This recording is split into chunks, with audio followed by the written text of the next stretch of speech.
Hello again, welcome to another episode of Marginal Reads. My name is Robbie. I don't think I've actually said that before, so yeah, that's my name.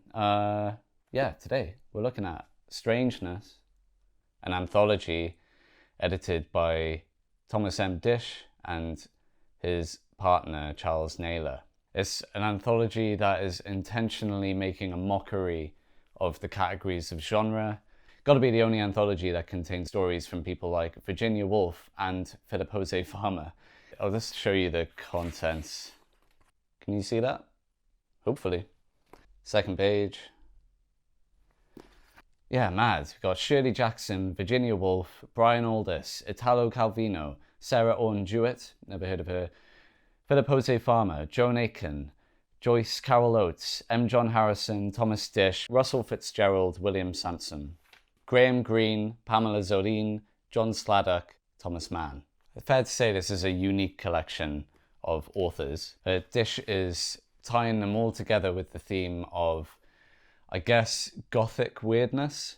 His introduction has a lot of overlap with the first chapter of his non-fiction book, The Dreams Our Stuff Are Made Of. In that book, he draws a line between Poe and particularly American science fiction through the pulps of the early 20th century, showing that there are parallels in terms of genre convention and what Poe was writing, but also the economic model that Poe was attempting to adopt. He was chucking these stories out to make quick money. He was always low on cash. He tried to set up his own magazine in the model of what would be the pulps at the beginning of the 20th century, and it fell apart like most things in his life.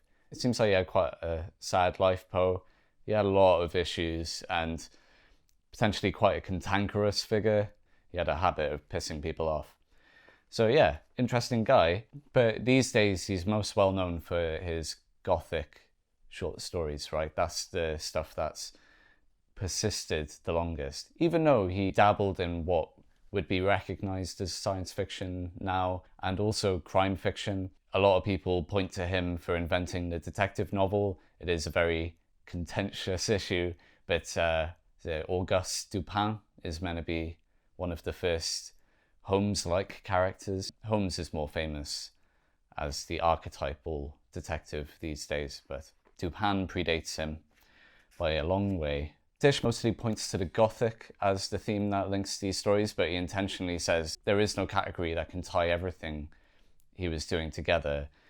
Disch has chosen the stories in this collection as reflective of the long legacy of Poe, including his wide range, although I think the Gothic sensational weirdness is possibly the most central theme going on here. Yeah, really good introduction talking about Poe. I actually preferred it to the chapter on Poe in The Dreams Our Stuff Is Made Of. Worth a read. So I've read the first couple of stories in this collection. The first story is The Beautiful Stranger by Shirley Jackson. I love Shirley Jackson. I first read The Haunting of Hill House a couple of years ago, and I liked it. I was a bit ambivalent about the tweeness of it, and it felt maybe a touch overlong, but I did enjoy the book. I then read We Have Always Lived in the Castle, which is now one of my favourite books. It's so good. It's the best book I've read of that subgenre of inhabiting the mind of a weird character, you know? The unreliable narration done really effectively. She's very good at portraying paranoia and anxiety. The horror genre is the wide umbrella that covers all, right? But I've heard her stuff described as anxiety fiction. I think that puts it quite well. She often portrays women who are literally driven mad by the impossible constraints of society that are put on them. And that seems to be the case with this story, The Beautiful Stranger. It's about a woman who her husband is always away for work or other reasons, and she is raising the young children by herself pretty much.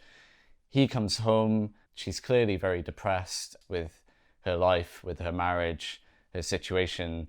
After her husband comes home, she begins to believe that he's actually an imposter, someone else pretending to be her husband, even though she didn't think this when she first saw him, when he comes off the train.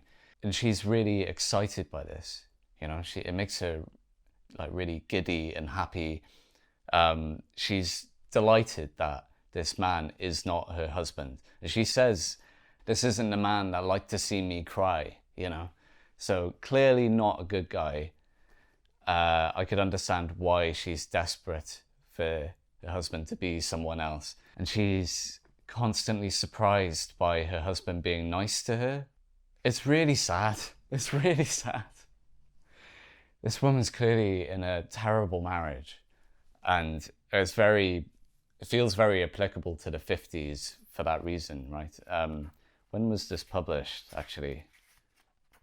1968. The 50s had a long tail, I guess. Yeah, she's delighted about making a new life with this new man who's not her husband, even though he clearly is. And yeah, the ending was cool. I really liked it. It's extremely short. It's just a few pages. It's so well written. The depth of the interiority into the main character is amazing.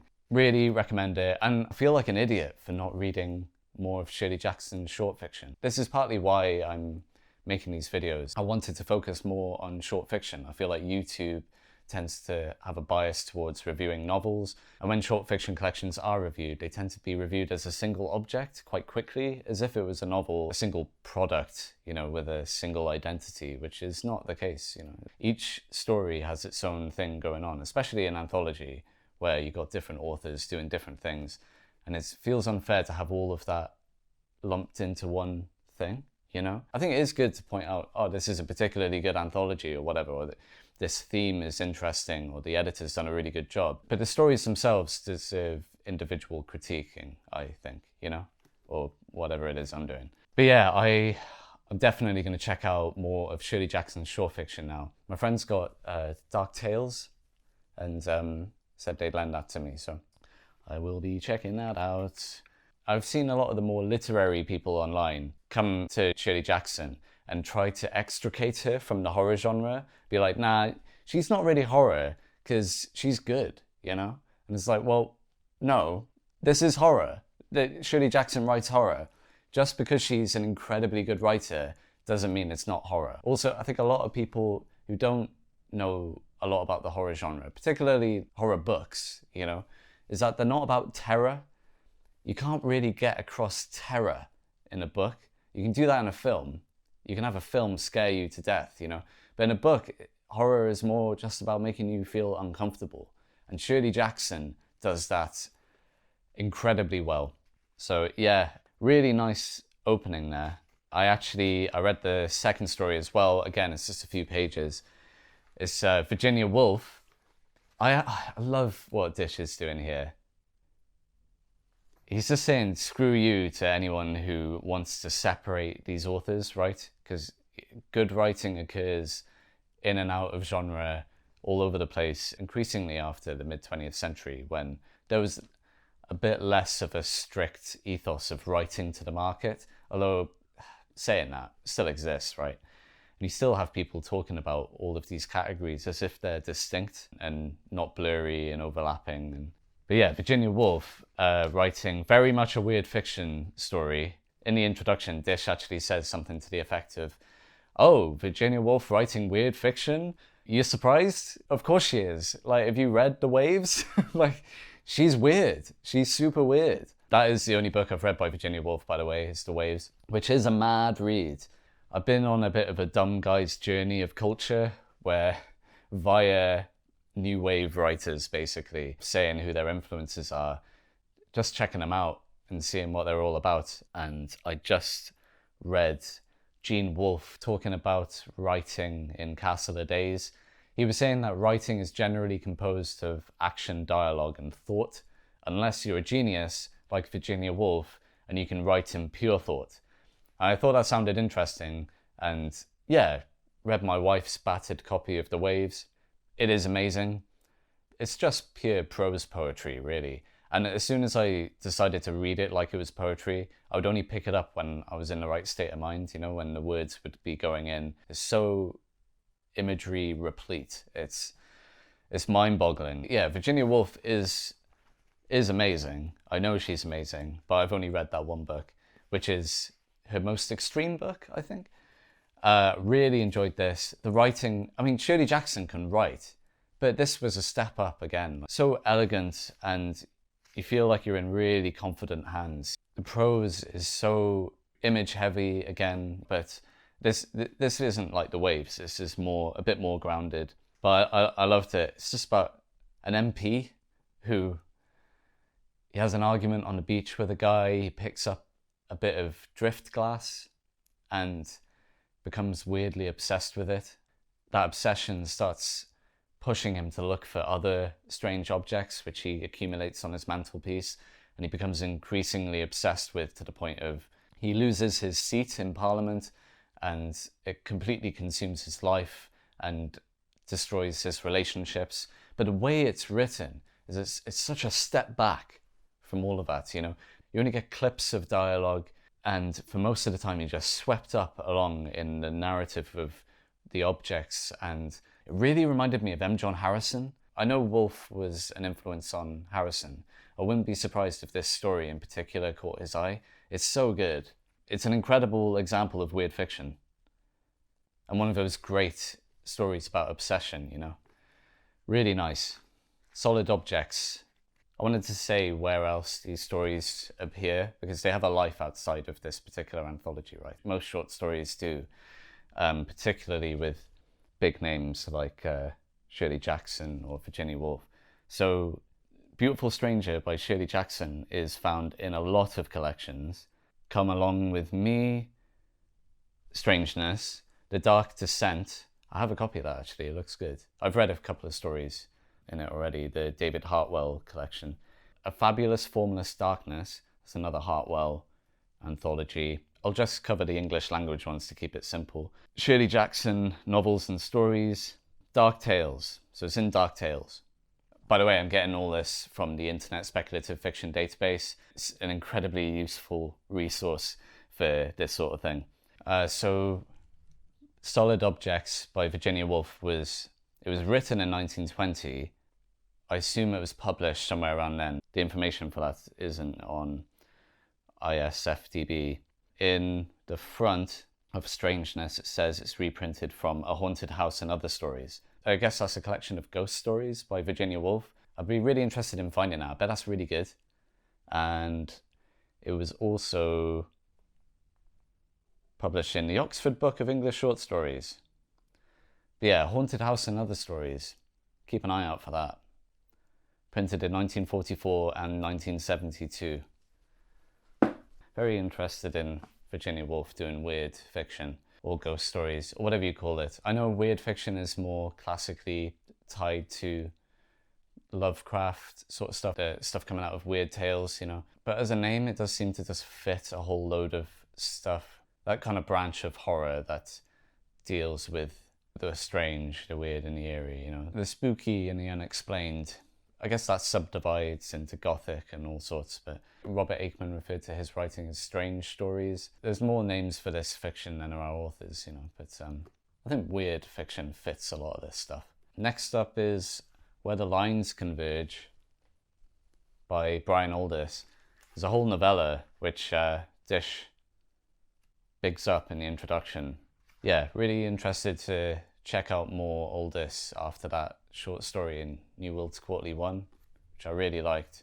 So many people rate him. I think I just took the wrong first step with Greybeard, you know. Oh man, I just keep getting excited by the names in this book. Italo Calvino, I love that guy. Yeah, so I'll read that and get back to you. Okay, I'm outside, finally. I don't think I could actually get more outside if I tried. I'm on the Llŷn Peninsula in North Wales, and there is absolutely no one else on this beach. It's amazing. Actually can't believe it. Stunningly beautiful. My equipment's crap, by the way, so I can't really tell if I've got a good angle on anything. I'm just gonna pray I do. Yeah, Where the Lines Converge by Brian Aldiss. Definitely living up to the title of this anthology, Strangeness. That's a bizarre story, absolutely bizarre. I did like it. I also have issues with it. It was a bit of a mess, but an interesting mess. I would rather read an interesting mess any day than, you know, whatever next cozy hope punk science fiction book has come out. And that's not to denigrate utopian science fiction. That's fine. You know what I mean. You know what I mean. The start of this story was incredible. It's one of the best openings to any short story I've read. It was so easy. It's so easy to use superlatives, right? Oh, this is the best. I'm always doing it. I'm trying to question myself when I actually use those words. But yeah, it was incredible. This man and his wife, they're getting on in years, and they're building an airport nearby. All the property prices in the area are going to plummet, basically. And they're not able to sell the house in time. And so they're sort of trapped there. And then the wife dies. That all happens really fast. And then we see this guy's daughter is driving to see him. She feels guilty that she doesn't see him enough. She's clearly harboring a lot of resentment for her childhood. It flits between Anna struggling to find this house now that the airport has completely destroyed this little village. There's almost nothing left. The name doesn't even refer to anything anymore. She asks for directions and people doesn't know what she's talking about. There is a very weird line where she asks a random guy for directions and then she heads on her way, but she's clearly so lonely. She thinks to herself, I wouldn't actually mind if this guy had his way with me. And it's very shocking. It's meant to be shocking, I guess. And like, very, very possibly problematic. But she then quickly is like, but I'd want to go somewhere comfortable, and I don't want to have any risk of physical violence. It's very clearly like a rape fantasy that, she doesn't actually want that to happen. A bit of a mad drop, like it came out of nowhere. You never know what you're going to get with Aldiss. So yeah, she's clearly extremely lonely, and so is the dad. It flits between the daughter struggling to find his house and him in his house. What's his name? I'm terrible at remembering character names. I can never do it, especially when they're normal names. Maybe that's one of the reasons I quite like science fiction, because everyone has weird names so that they're easier to remember. Felix, that's a great name as well. Why did I forget Felix? So Felix he's set up in his house something he calls the Omni Viewer, which is basically a surveillance system that allows him to monitor himself living in the house at all times. He watches himself live. He sits at a monitor. He has a big screen and a load of little screens, and he's obsessing over the different perspectives of each camera angle. And this was my favorite part of the story. The descriptions of the lines of like door frames and tables and glimpses of various objects coming in and out of the camera angles around the house. It's written so well. I need to read a bit here. Yeah. The Omni Viewer is designed purely for self-observation. It is introspective. All other spy systems have been extrovert, designed to watch other people. Their purposes have generally been malign. The parallel with the human senses is striking. Human beings are generally motivated throughout life to watch others and not themselves, right from the early days in which they begin to learn by imitation and example. I must remind the grocer when he calls that last lot of tinned meat gave me diarrhea. He's just saying random thoughts to the house, which is recording him and regurgitating his speech at random points as well. It's so strange. This bit is amazing. On the monitor screens before him, he could keep a zealous eye on most corners of the house, and above all, on himself. Several times he had detective movements that roused, indeed confirmed his suspicions, and of these he kept careful note, recording place, time, and appearance, and gesture of the alien pseudo-appearance. As usual, when he began work in the morning, he ran through a thorough check of all electronic equipment and sightings. That took him till noon. It was more than a check. It was a metaphysical exploration. It was a confirmation both of the existence of his world and of its threatened disintegration. Yeah, and these are the bits where he's like describing in hyper detail what the cameras are depicting. Camera 1 had a scan of 210 degrees laterally and a little less in the vertical axis. Among the many pleasures of its field of vision to be taken in due turn was the view at 101.40 north, 72.50 west, which gave the corner of the room where the southeast and the southwest walls of the house met at the ceiling, as well as an oblique of the right hand of the two windows in the front southeast wall. The merging and diverging lines were particularly significant, and there was the added pleasure of the paradox that although almost all the window could be seen, the view was so oblique that little could be observed beyond the window except an insignificant stretch of weedy gravel. This seemed to reduce the window to a properly insignificant stature. It's so strange. Like, I really like this kind of weird fiction, right, where obsession, absolutely bizarre obsession, indulging in something in so much detail that seems incredibly meaningless, but imbuing it with so much significance to the character and the story. I think that's really cool. Yeah, I thought all of that stuff was amazing, and Aldiss is really drumming up this, what is this guy doing? He's completely obsessed with observing himself in his house. He thinks he's discovered some sort of alien in his own movements and gestures. I was sort of hoping that the daughter never actually found him, that she was just having a weird journey to try and visit him and never quite gets there. And he's just completely, after the death of his wife, he's just completely curled up into a ball, like in his house. The sense of loneliness in the story was really powerful, and I really liked that. Some of that power, I think, was lost when the story pivots towards, it becomes a bit more of like a thriller horror story, where if you don't want spoilers, it's definitely worth reading. Definitely worth reading. It's not perfect, but who wants perfect? Just something interesting. I think the dialogue let the story down a bit. I think that was a big problem I had with Greybeard. I'm not sure if I'm a fan of Aldiss's dialogue. When Anna finally finds the house and talks to Phoenix, they're just very honestly saying all their resentments and feelings to each other, which people don't do, especially in Britain. They bury that stuff deep down, and I felt like there was a real opportunity to have their resentments to each other surface through a lot of awkward politenesses and manners, which is something that's done so well in the film The Shout. What an amazing film, and the Graves short story is based on is great as well. But that's something where people just can't resolve a situation because their manners won't allow it. Like some guy, he's basically forced out of his own home because Alan Bates just turns up and he's like, yeah, I'm living here now.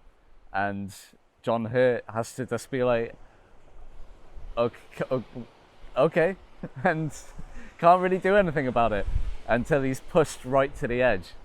What an incredible film about weird British manners. And Alan Bates has a line in it where he's like saying he's learned how to do this terror shout. I think it's got a bit of a dodgy, I spent time with the Aborigines in Australia. And it's like, all right, but he is a terrible character, so it does kind of fit that he'd be like appropriating in some way. When he says to John Hurt, "I'll shout your bloody ears off," man, almost no moments in cinema compare.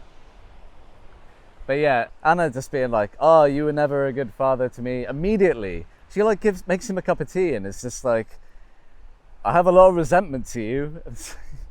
Okay, I don't know. I started to let myself enjoy it more. I was imagining the dialogue was their thoughts. It didn't always work like that, but it did help me enjoy it a bit more. I think Aldiss's dialogue was weak, but the rest of the story was incredibly strong. Minor spoilers coming up, I guess. If you want to read it, you should definitely read it. It's a hot mess, but it's definitely got worthwhile stuff in it. So yeah, definitely worth a read. It's quite long. I mean, it's verging on novelette, same thing, really, isn't it? But yeah, I'm gonna spoil parts, so skip ahead if you don't want that. So after Anna and Felix have this weirdly honest interaction, things quickly turn. Felix becomes suspicious of Anna being one of the non-humans and locks her in a room. It felt like a horror movie, you know. They're like, how's she gonna not get killed by her insane father? Which, I mean, it was entertaining, but it felt like the themes of loneliness suddenly lost some of their power when it became this semi-violent interchange, you know. But it was still good. Felix is constantly talking about how he's made a discovery bigger than Darwin or bigger than Galileo, and how people find it so difficult to comprehend a paradigm shift even when there's like overwhelming evidence for it. And then he starts talking about lizard people. It becomes very David Icke, which was fascinating because this is 70s. Is it like late 70s? And yeah, David Icke didn't like popularize that conspiracy theory until the 90s. Is that right? I may be wrong there. I don't know much about that stuff, but I did find it quite funny. I think there's a long tradition of lizard people or dragon people, or, you know, I mean, in various like cultures, but in Western tradition, I think it's existed within the occult. Maybe Blavatsky had that sort of thing going.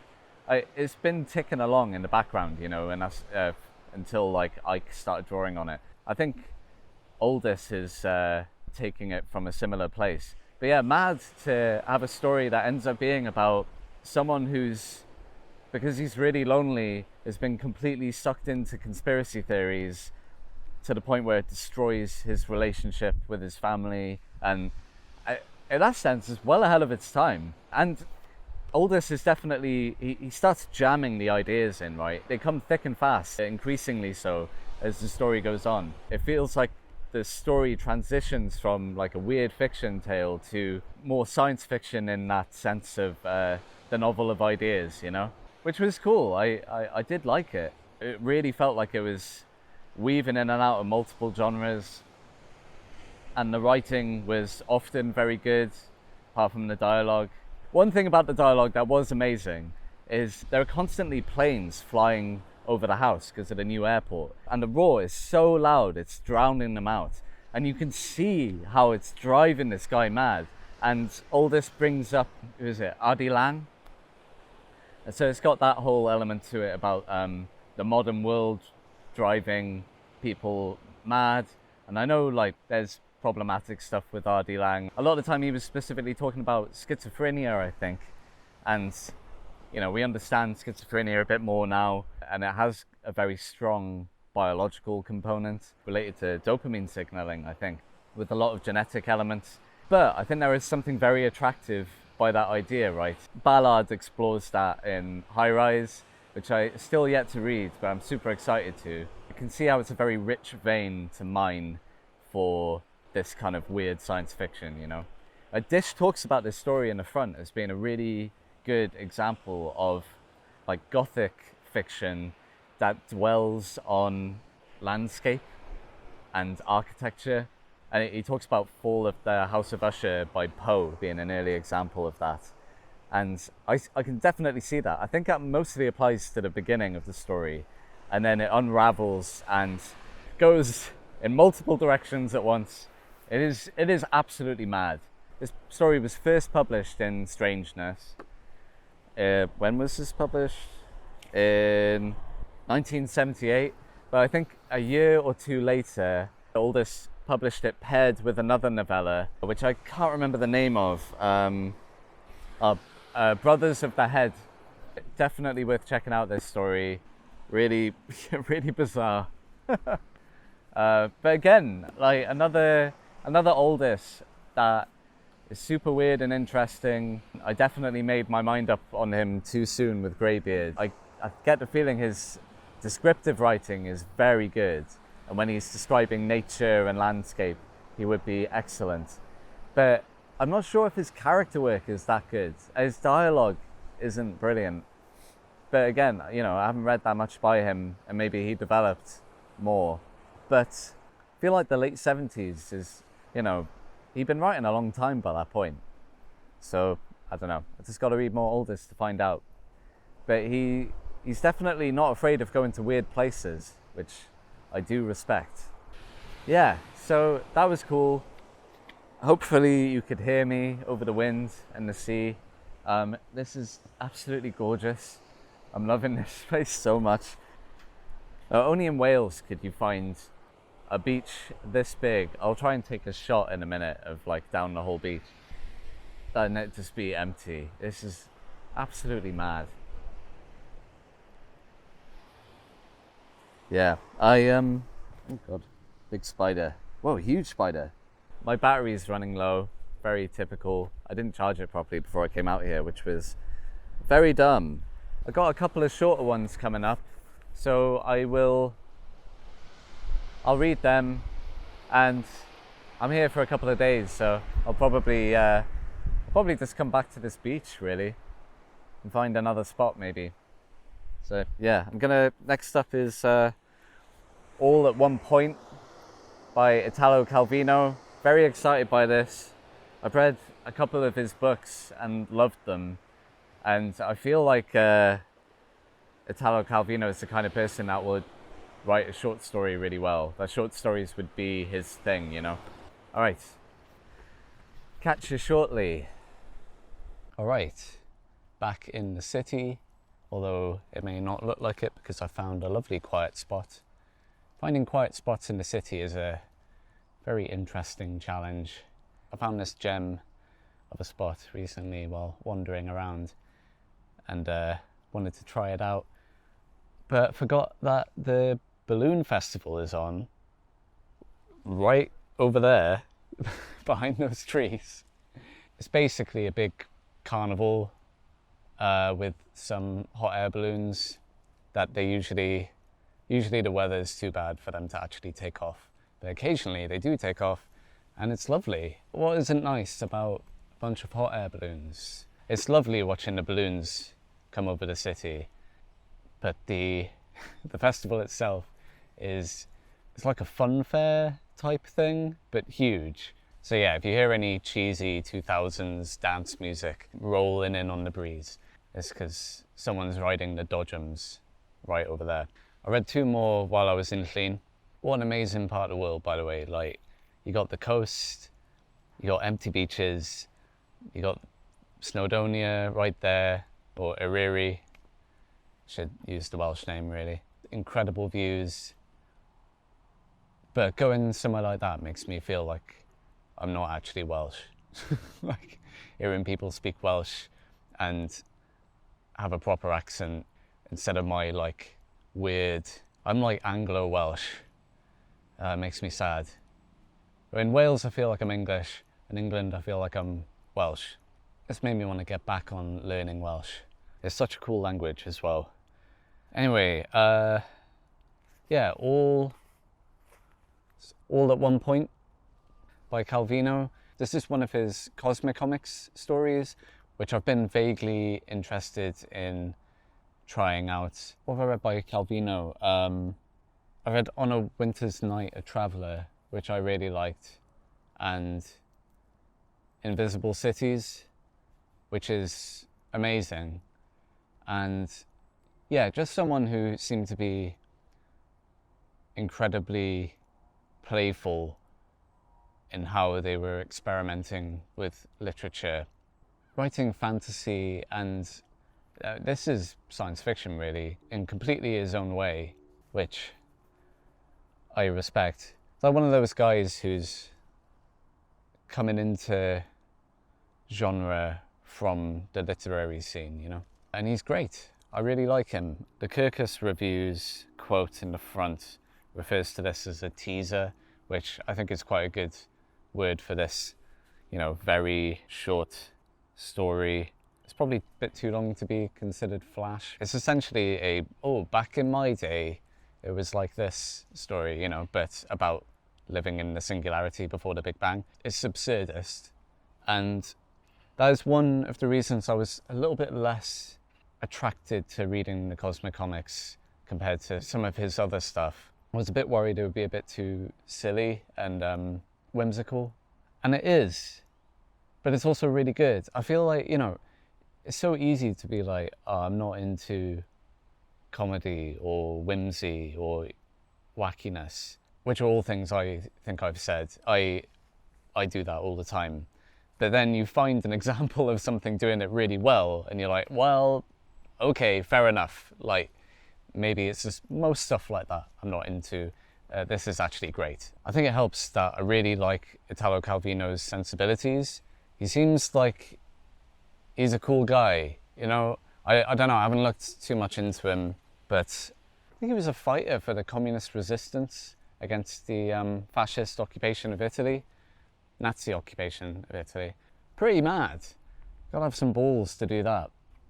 So this character, Kafufk, sorry, is QFWFQ. I read a Le Guin review of Cosmic Comics, which was good, and just to get a bit of background. The one criticism she had was the name Kafufk. It was a bit too abstract and distilling the literature too much to mathematics and that sort of thing. I think Calvino definitely has that leaning because he was part of that movement. Where's my bookmark gone? He was part of that movement. Shit, what were they called? Oulipo. He was part of the Oulipo movement, a loose gathering of French-speaking writers and mathematicians who seek to create works using constrained writing techniques, founded by Queneau and Lalliane. Apologies on the pronunciation. Notable novelists include Perec, Calvino, Pasteur, Lescure, Roubaud. I haven't heard of any of them, apart from Calvino, so I don't know. A lot of this stuff sounds a bit like it wouldn't be very fun to read. Perec's novel La Disparition, translated into English by Gilbert Adair and published under the title Avoid, is a 300-page novel written without the letter E, an example of a lipogram. It's one of those things that's like, yeah, I guess that's impressive, but is that interesting? It feels like it really has a home with some of the bizarre stuff going on social media, where it's almost the more pointless the challenge, the more weirdly interesting it is. So maybe it is interesting. I don't know. If someone told me about that with no context and I didn't know any of the authors, I think that sounds a bit dumb and I don't really care. But Calvino was into it. I think Invisible Cities has a pattern where the frequencies of each type of city described going through the book maps onto some symmetrical pattern, which I vaguely noticed while I was reading it, but also didn't care. The writing was amazing. That's what I was there for. Anyway, yeah, so he's doing that. And I got the feeling that his Cosmic Comics may be a bit more down that route, down the Oulipo playing with numbers thing. And so I wasn't as drawn to it, but all at one point is really good. I find I can tolerate him being a bit silly because the writing's so good, and the sentiments, I just agree with them. I feel like I'm on, I have no idea really, but I feel like I'm on the same wavelength, And when you feel like you could maybe get on with an author, it's like, well, it's gonna enhance your experience, right? So yeah, what's actually happening? This character is talking about back in his day, in the singularity before the Big Bang, there was no space, everyone was on top of each other. He's complaining about his neighbours, and they're all vaguely in contact with each other following the Big Bang and the evolution of the universe. I think the rest of the collection follows the same characters through the evolution of the universe, with similar kind of absurd takes on real scientific concepts. And yeah, everyone's kind of desire for this woman, what's her name? Mrs. Fink Zero, and wanting her to make them noodles is what leads to the Big Bang.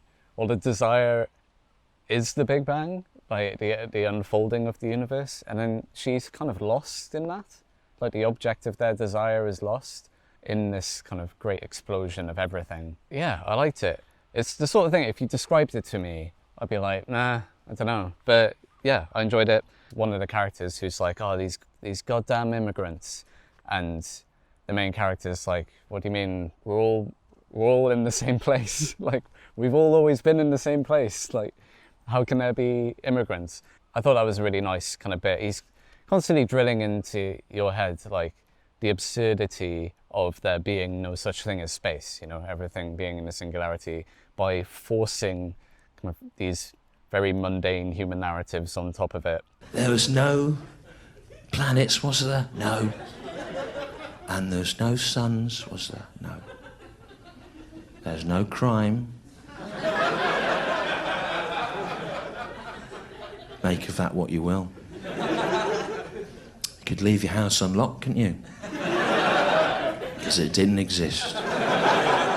Yeah, I don't want to talk about what's going on because it's so horrible that I don't have words for it, but it's constantly on my mind. I hope everyone's doing all right. I hope anyone who's affected by what's happening in Palestine, Jesus, like an atrocity of absolute horror. Yeah, and the general oppression occurring in America and lots of other countries. I gotta be careful what I say now in the UK because of my opinion that spray painting military jets is fine actually, and bombing children isn't. I don't think that should be controversial, but you know, the banality of evil party is in charge, equivocating their way down the garbage chute of history. Yeah, well done all involved. Jesus Christ. Anyway, I wanted to talk about the kind of science fiction Calvino's writing here, because I think it's really interesting. I haven't encountered it before, this sort of quite abstract, absurdist take on actual science. I've encountered absurdist, surreal science fiction that doesn't really care about the science, or it's vaguely inspired by the science, but that's kind of hidden underneath. But Calvino, I think he does appreciate the beauty of nature, which science has revealed. I guess this is part of the Oedipus stuff, you know, and so maybe I am into it. Who knows? I'm a scientist. I'm a biologist. Obviously, I like science, or at least part of me does. I was passionate about science for a long time. I think part of that passion has waned a bit, which it does make me quite sad. I like to joke that I'm not as into the hard science fiction because I get enough of it at work. But I think the reality is I'm not as into the reveling of the utility of science, which a lot of hard science fiction does. Delving into how exactly technology can exploit science to be useful in some way, like how a mad spaceship would work. I find that as interesting as the next person, you know, but it's definitely not a passion of mine. What I appreciate most about science is the beauty of nature that it's uncovered. I think Italo Calvino is on the same wavelength here. He's not talking about spaceships and maglev trains, and I'm struggling to think of science fiction concepts now. Like, he is taking aspects of cosmology that are cool and using them as an inspiration to write some absurdist poetic short fiction, you know. I really appreciate that form of science fiction, something that draws attention to how beautiful or how astounding some concepts in science are, you know, like the idea of a Big Bang and the singularity that existed before it. It's a mad idea. How else to explore that but in an absurdist way? Because the idea is absurd. So yeah, I really like that. I guess this is my kind of antidote to hard science fiction.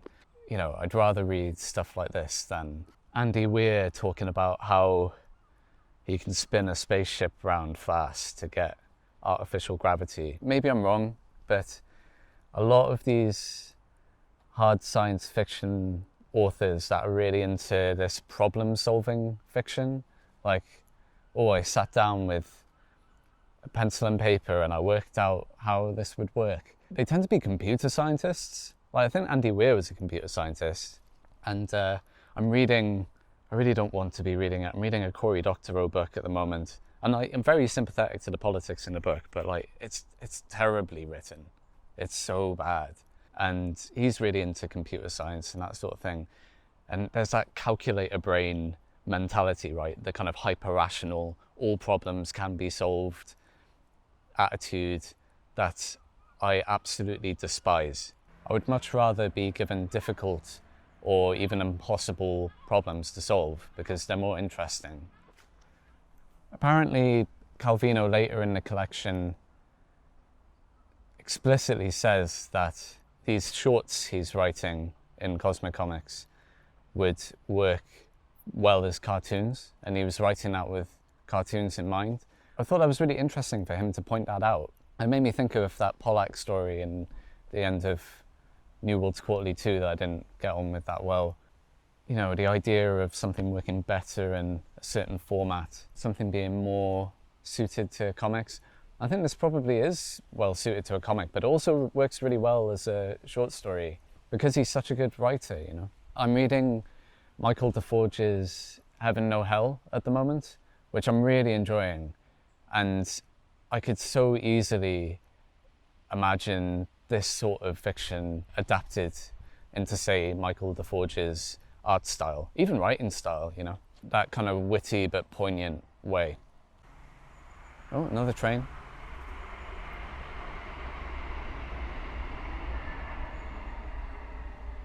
Do people still get the train in the UK?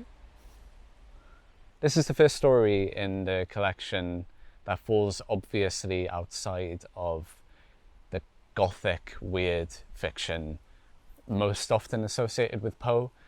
But I was fully expecting this because Disch kind of stresses in the introduction and in The Dreams Our Stuff Is Made Of that Poe's influence is absolutely massive. And this is probably an exaggeration, but I feel like you can trace most genre fiction back to Poe, including the market dynamics of, you know, the pulps and that sort of thing. But definitely horror, science fiction, and detective fiction, they can all be traced to Poe in some way. As long as something is a bit weird and could be argued to kind of fall into any of those genres, you could probably say, hey, this is a result of Poe's influence in some way. Because Poe wrote some kind of sensational stuff about new science, and I think he was really into like mesmerism. That was his form of science fiction and stuff. The big, weird new thing at the time. I like that Disch is pushing against this stereotype of Poe only being gothic, you know. So I'm not an expert on Poe at all, but I was like surprised when I read Poe at how readable he was and how modern it was. I mean, you know, it had the kind of over elaborate gothic style language or whatever, but it felt like reading 20th century genre fiction, which I thought was fascinating. And that's the influence, right? You can really see the parallels. So yeah, Calvino's cool. I like him.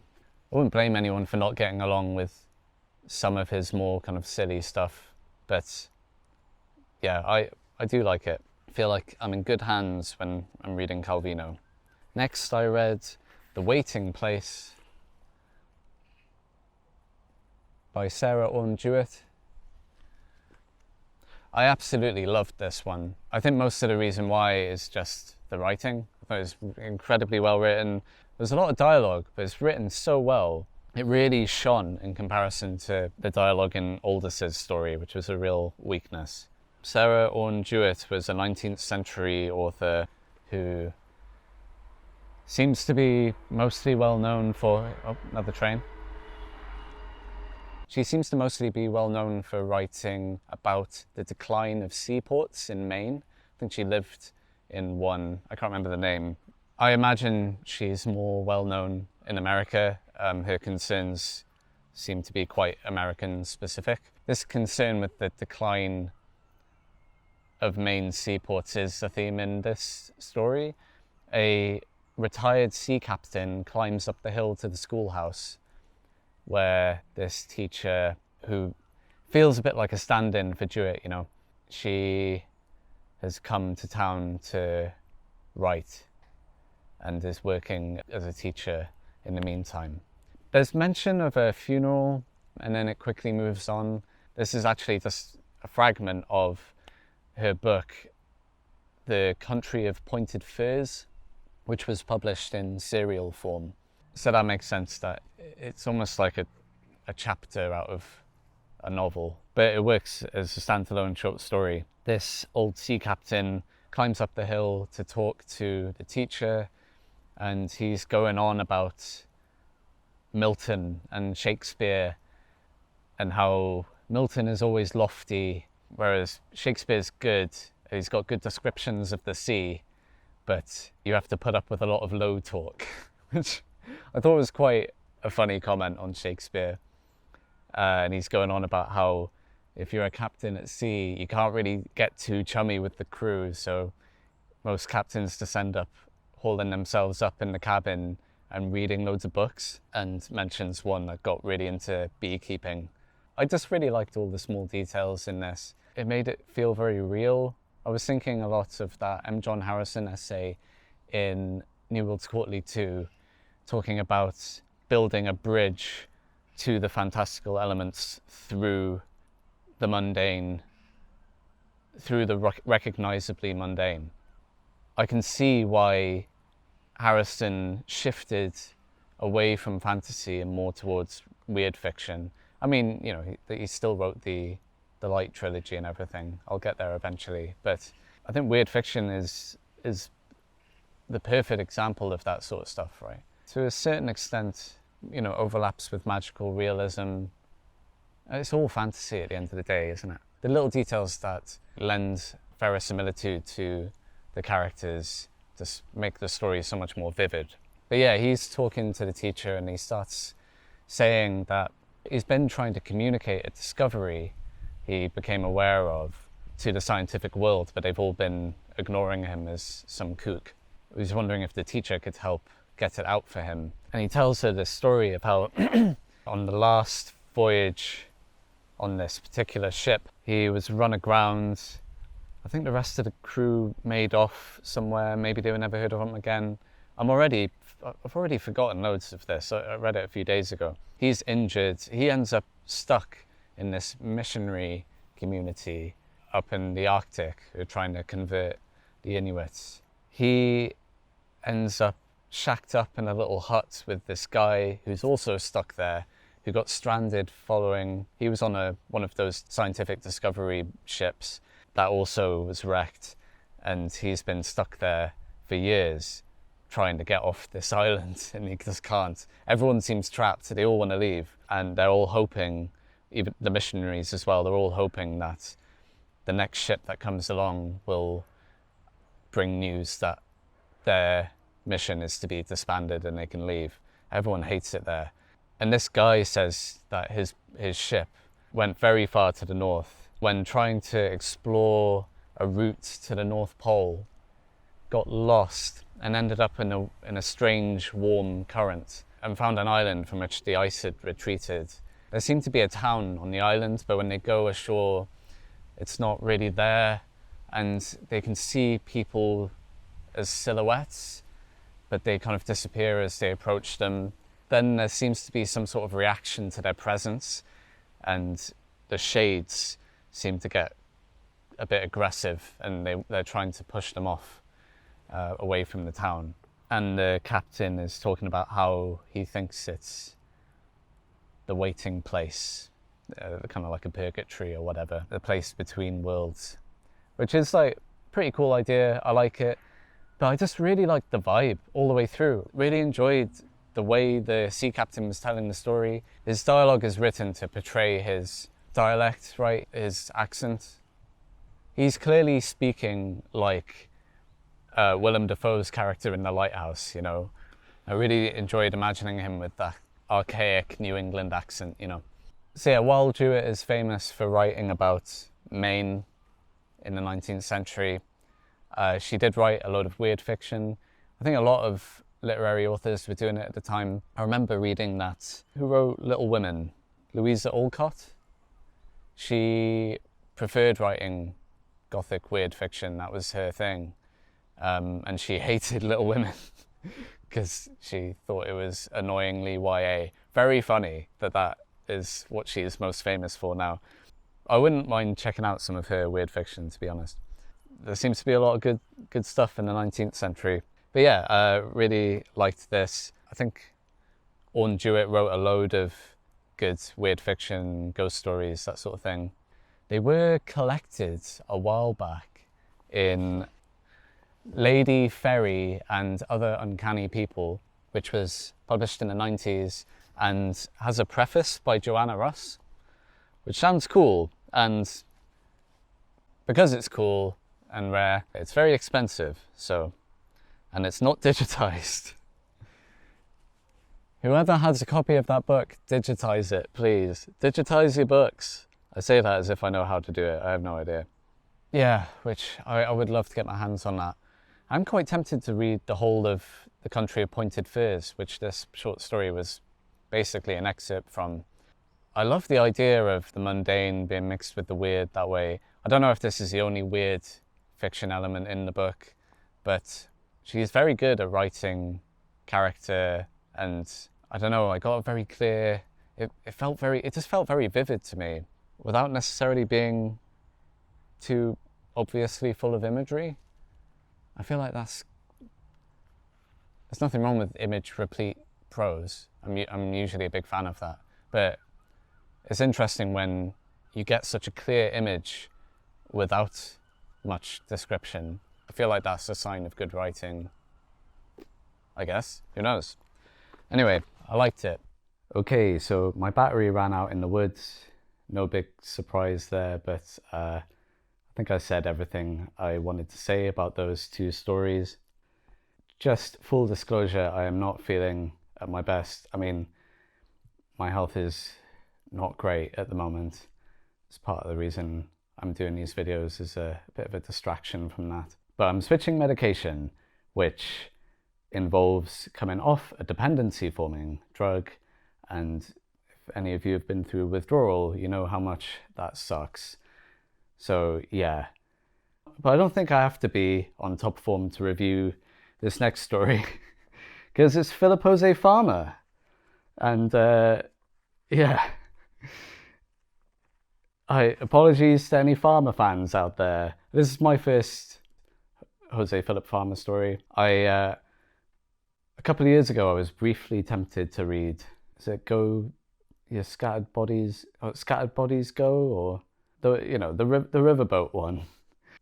As time's gone on, I've realised I think I'll hate them. And having read this story, which is called Sketches Upon the Ruins of My Mind, which is an alright title. Quite like it. I get the feeling that Philip Jose Farmer is one of those science fiction writers who is all about the idea, you know? He has some mad idea and he just goes with it without really thinking ahead at all.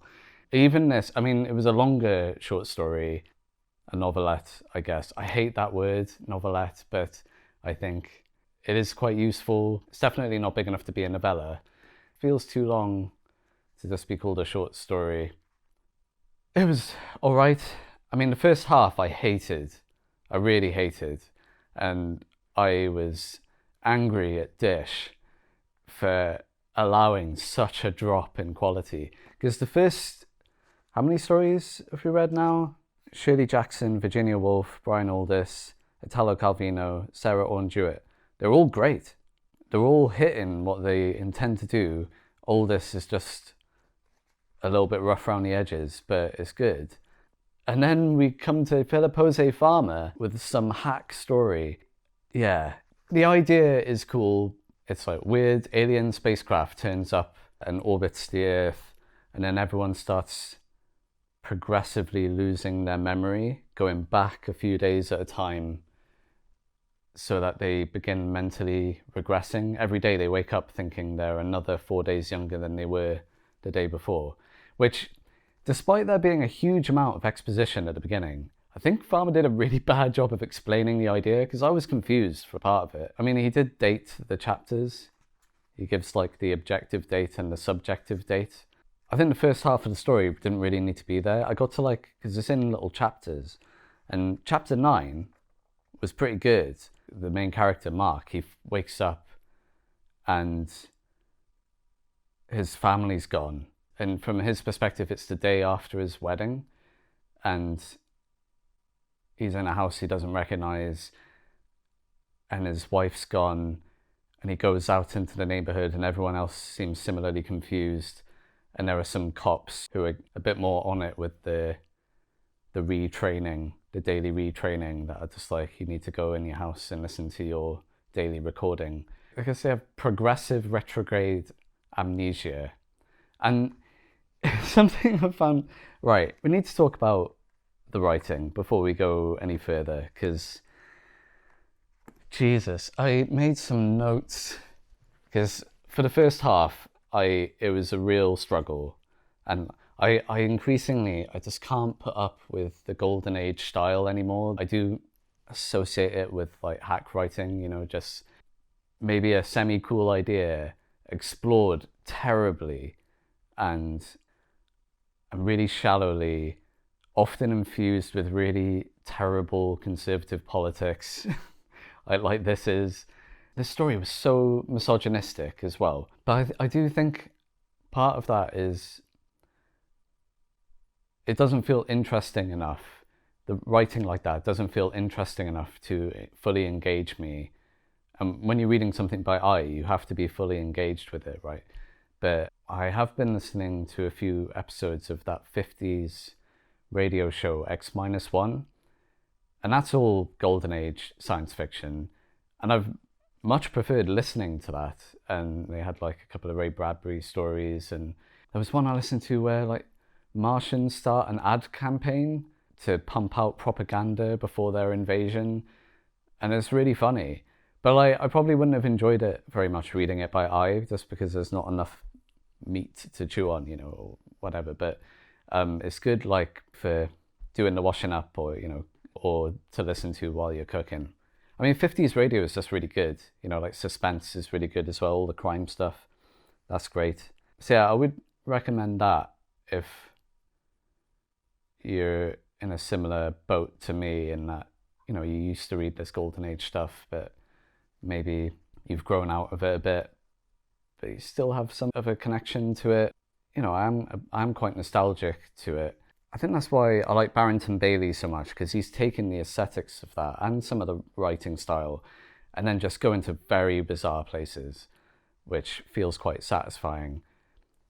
Barry Malzberg is almost like that as well, kind of not so much golden age. I mean, he's reacting massively against a lot of the golden age ideals, which I really like, but it's that kind of hack writing, you know. I mean, he's just like pumping the words out, but he's a genius, so he can make it work. I don't think Philip Jose Farmer is a genius. Yeah, the pacing was all over the place. I was a bit confused because everyone loses consciousness for an hour and it causes loads of accidents throughout the world, and then they lose 4 days of their memory. But then the losing consciousness thing is kind of forgotten. He says it all happens at the same time, and then he starts talking about how people are affected at different times in different time zones. There are some massive contradictions, and I don't really care massively about that stuff, but there is a certain amount of consistency you need when you're writing in order to keep the reader on board. Like, if I'm noticing this sort of thing and being like, what, I don't understand, like, that's not good. And very simple things, like the way he was describing stuff. He describes the alien spaceship. They take a photo of it from a probe in orbit, and he's like, oh, it's like an 8-ball, but without the 8, you know, just a perfect black sphere. And like, it's a black sphere in space, which is black. Like, how was that seen? Was it a silhouette against the stars, or the moon, or, you know? But no, just like, yeah, hey, look at a photo and it's a black sphere in the space. Space is black. Maybe this is a really small point, but like, it's like he's not even thinking about the images he's trying to draw. But yeah, I feel like I'm being petty, but oh yeah, making neologisms that really aren't necessary. Like he coins memloss. It's called amnesia. There's a word for it. Memloss. Oh yeah, the jargon heads on the news are calling it memloss.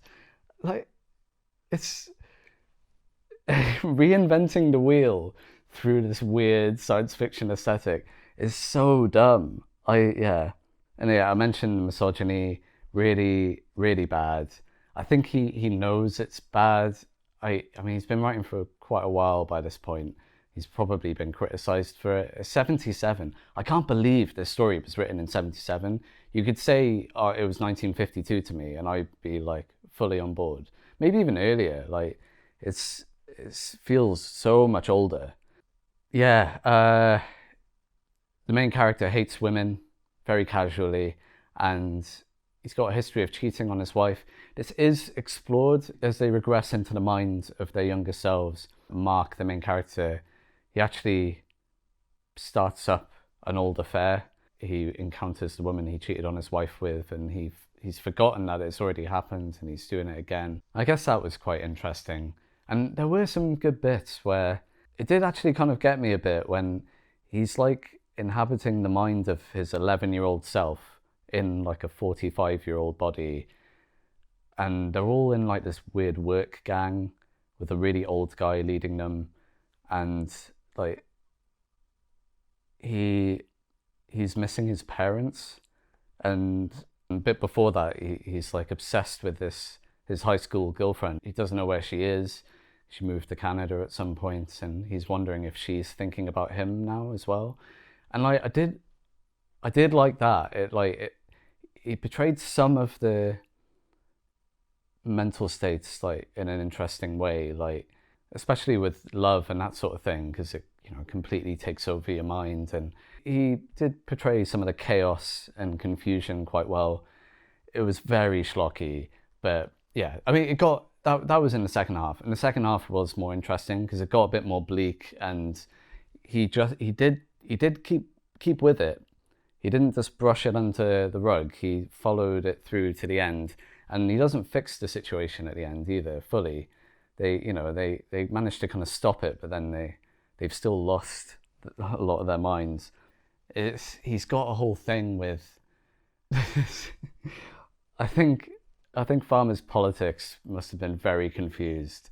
There's like quite a large bit of it where he's like, emergency measures are being brought in, and there was some stuff that like I was thinking of when the pandemic hit and stuff like that. They're in a supermarket and people are stripping the shelves, and like that's fairly bang on.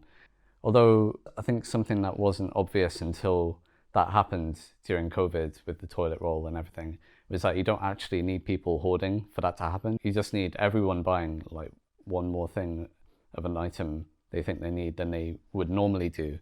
And that puts a strain on the system that is designed for everything to arrive just in time and in just the right amount. There's like very little redundancy available.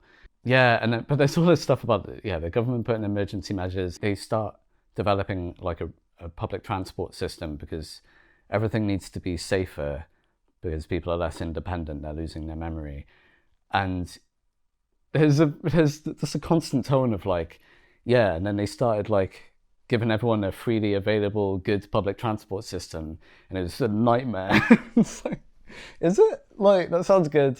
It feels like it's so deeply ingrained in a large swathe of American culture that like any progressive change to society is like a step towards dystopia.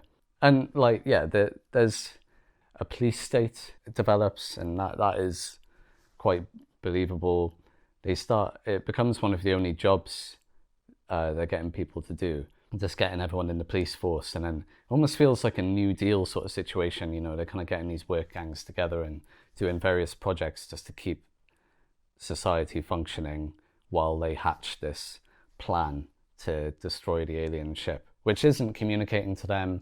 It's just a black box, you know, except it's a sphere. I did like that he didn't answer the question of what the alien ship was really about. It just messes with their memories, and that's all they ever know. They kind of theorize that it's maybe a probe. It's like hypothesized that the aliens who designed it may not have been aware of the damage it's currently causing to like human civilization. Like I said, the idea was pretty cool. Yeah, it's just terrible writing. It did make me think about the whole AI thing, right? You know, people freaking out about AI writing stories and replacing authors and everything. And it's like, there have been people mindlessly writing fiction for a very long time. AI is just making it easier for them to do so. Philip Jose Farmer is just whacking this out. If he could have done this with a prompt, I think he would have done. It probably would have been more coherent. If you're going to have a story thus, where the emphasis is on event, which is the case in this, right? It's stuff happening. That's what is the core of the story. Then get the plotting right. But it was all over the place. A lot of the dialogue is just expositionary and working through the plot, particularly with the wife. It's a very common trope in the more golden age science fiction. I know this is late 70s, but the golden age style had a very long tail, right? And this still belongs to that lineage very much. And there's a big trope of, you know, the wife being useless and annoying, nagging, but also like an ego mirror, just there to kind of bounce off ideas with the main character, help the main character think through the plot. I find that very tedious to read. And about halfway through, I mean, I don't care about spoiling this story. It's not like, it doesn't matter. About halfway through, you find out the wife, one of the kids wandered into traffic because they have the mind of a toddler, even though they're like 12 or whatever. And then the wife killed herself and the other child, which is genuinely upsetting. Honestly, like that part of the story was fairly good, where I mentioned it before, he wakes up and suddenly everything's so much worse. Everything's changed. He's lost everyone. And I thought the story should have started there, halfway through. Forget the first half. You could just clue towards some of the information that's in the first half. It didn't need to be as long as this. It would have hit a lot harder. I probably would be raving about it as like a flawed gem if it wasn't for that first half, which was so tedious and unnecessary. This is my first Farmer story. I get the feeling that, yeah, he is just like a hack writer. He's into the whole idea thing. He'll come up with a mad idea and then just type it out without thinking about it at all. And from looking at the stuff he's written, it sounds like Jose Farmer's version of new wave writing is being like, oh, yeah, I can use literary influences in my work as well. I'll put Mark Twain on the fabulous riverboat with Hermann Goering. And yeah, okay, those books sound god-awful. I think there's a lot of nostalgia out there, which is fair enough. Like, I probably would have enjoyed Philip Jose Farmer when I was like 12. I don't mean to insult anyone who likes him now. Nostalgia is a powerful thing. But his writing style feels like it's written for kids. Even when really dark stuff happens in this, it's just so shallow. Actually, the bit where everyone loses consciousness and loads of accidents occur around the world, it did remind me of that TV show Flash Forward. Do you remember that? Like back in the day? I don't remember it being particularly good, but it reminded me that most TV and film is still stuck in the golden age in terms of its sensibility, you know, the themes it's interested in and the tropes it's using and that sort of thing. I did wonder why Disch chose this story, because the dip in quality was drastic to this one. It did get more enjoyable as I went on, and I adjusted my mindset as well. I was like, I'm reading some schlocky hack work, and that's fine. Was Disch doing Farmer a favor? But I wonder as well if, like, I mean, Poe, I know Disch argues in his book, The Dreams Our Stuff Is Made Of, that Poe is the father of pulp fiction. And I wonder if that's why Disch included this, because it's pulp. And I guess it's all right pulp. It could have been much better and still been pulpy. The pulp style isn't what makes it bad. It just should have been tighter, really. I did like some of the lines in it where, like, on the news, they say they're going to blow up, they're going to nuke the alien ship. And Mark's response is, that'll revive the stock market. I can't tell if I genuinely can't tell if Farmer was trying to be funny there. I think he wasn't. Also, because everyone's regressing mentally, people in leadership positions have to be older and older as they have a greater pool of experience to wear away. I mean, none of this makes sense from a neuroscience perspective. I think that goes without saying, and it doesn't matter. I did quite like the idea of America becomes a gerontocracy, like all the politicians become very old. By the end, the president is in his 90s, and it's almost like a kind of, whoa, isn't that mad? And it's like, yeah, that's the situation now. And they also seem to be regressing mentally too. So prescient, very prescient. There was something of like, would you make the same decisions again if you knew how your life went? They all start recording stuff and listening to the recordings, but they don't have the memories. And it does kind of touch on like, is that the same? What's the difference there between just knowing what happened to you and feeling what happened to you, remembering what happened to you? And it seems like Mark's life is on a different course by the end. He's a lawyer to begin with, but then he said he wanted to be a minister when he's a kid, and at the end he's become a minister. The religious aspect, again, it could have been explored more. There was too much, there were too many. Farmer threw everything against the wall and most of it slopped right off. But yeah, there's something interesting in that, almost like Nietzsche's eternal return, right? It feels adjacent to that. It's like, would you act differently knowing that you're gonna do the same thing again? I don't know. It made me think of that. And it looks like he might cheat again at the end. So he's potentially doomed to repeat those same mistakes anyway. He is just like constantly objectifying women. He's objectifying them when he's not in a relationship with them. And when he's in a relationship with them, he can't wait to get away from them. He's so irritated by them. And I know Farmer, I know it's a character that Farmer wrote. And that doesn't mean that Farmer is misogynistic, but the way the female characters were drawn was terrible. And that's the misogynistic part. Something I do quite like about reading all these short stories is it's quite a nice way of sampling different authors. Philip Jose Farmer has kind of been on my radar, but I wasn't sure whether I really wanted to bother reading his books. And now I know I don't want to bother reading his books. So that's good. I feel like that was all a bit of a mess. My mind's a bit of a mess right now. So apologies. Hopefully I'll be more together for the next story. Joan Aiken, Elephant's Ear. I know that name. I think she's meant to be good. Is she mostly famous for children's books? But she wrote some weird fiction. And after that, Joyce Carol Oates, who I'm also excited to read. Cool. All right. Actually, staying in a cabin this weekend overlooking the Somerset Levels behind me, which is absolutely stunning.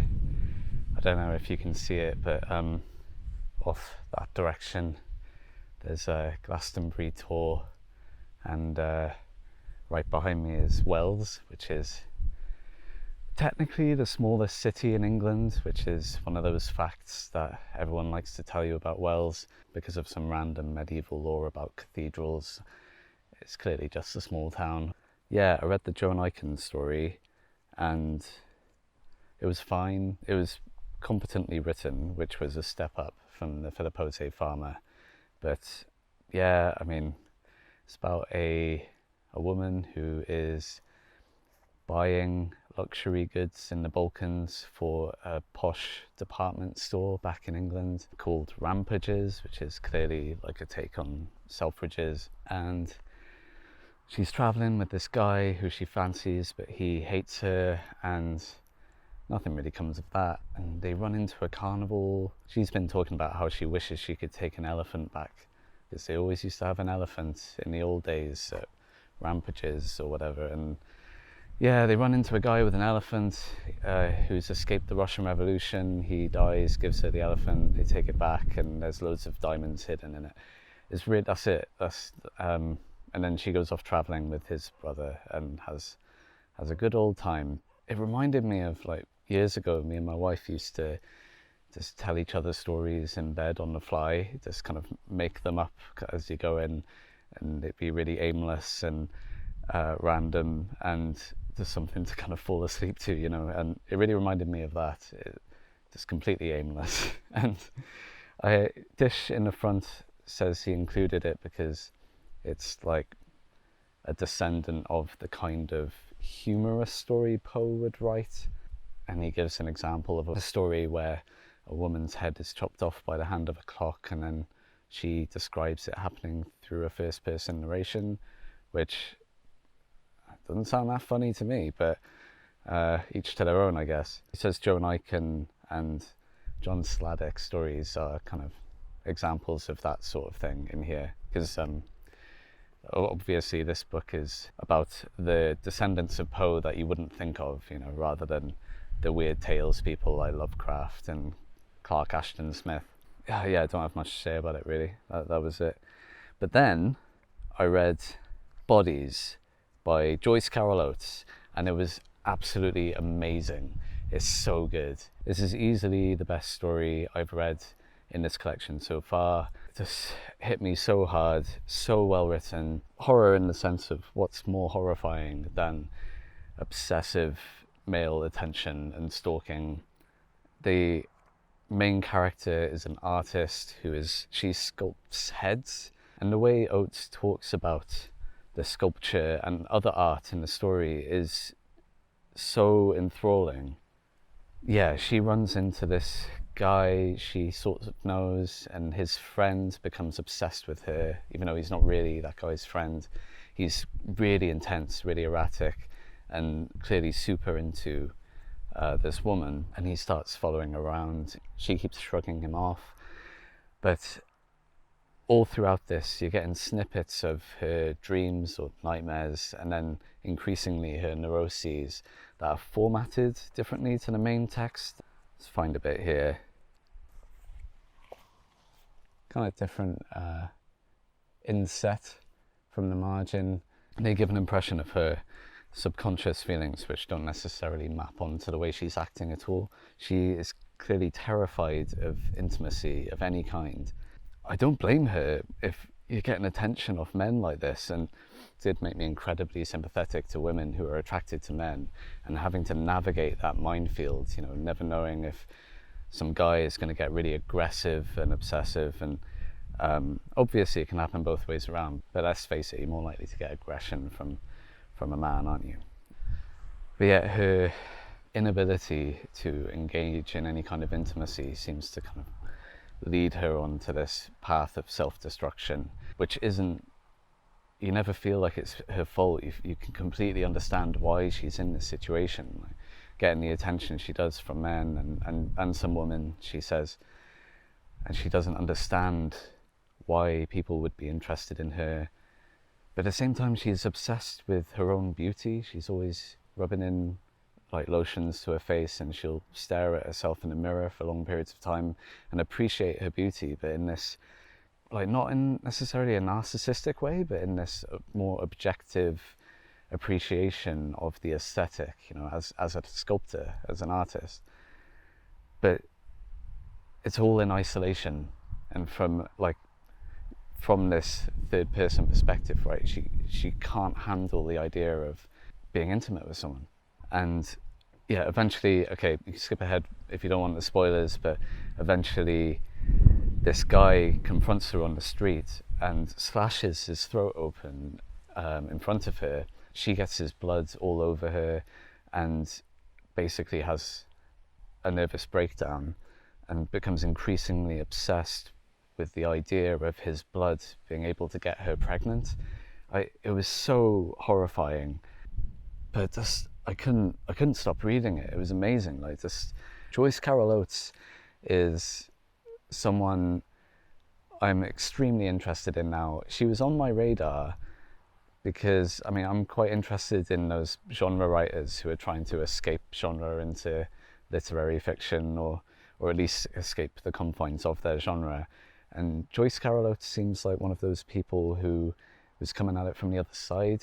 She started in the literary scene and then increasingly tried to penetrate into genre. Like, she's famous for her Wonderland quartet, which I don't know too much about, but I think it's like literary fiction about these characters whose obsessions can end up destroying them, which sounds very similar to this story, and something she can clearly do very well. I know she did a lot of fiction that flirts with true crime, like Blackwater, and she's quite well known at the moment for Blonde, the one about Marilyn Monroe, because that was recently adapted. Again, don't know anything about that, but I did see that that film was getting a lot of hate when it came out. I didn't really know why, and just having a quick look online, it seems that people were unhappy about how inaccurate it was as a depiction of Marilyn Monroe's life. And I have no sympathy for that, because if you want historical accuracy, don't watch a biopic. They're as fictionalized as anything else. You know, just like talking about the Salt Path in the last video. You know, if something's sold to you as a true story, it's just fiction that's insincere. So, you know, I might check that out, because I don't usually go for biopics, but if it's intentionally being inaccurate, then that's the sort of one I'm more interested in, I think. Yeah, and I've seen people rave about that book online as well. And every horror anthology I look at, she seems to be in there. So, yeah, very interested in Joyce Carol Oates. That story was so good. Bodies, incredible. And just to add about the writing, like, it was so, again, I'm not sure if this is the right word, but like sensuous, and like has so much of the senses in it, sensory information, you know. Whereas Keith Roberts would include a lot of textures and smells, I felt like Oates was including a lot of awareness of the physicality of the body and temperature, like cold and hot, and the feeling of lying in bed, not wanting to get up after a nightmare, and yeah, just incredibly engaging. One of those stories I'm looking forward to reading again at some point. But she was so prolific that I could probably never hope to read all of her stuff.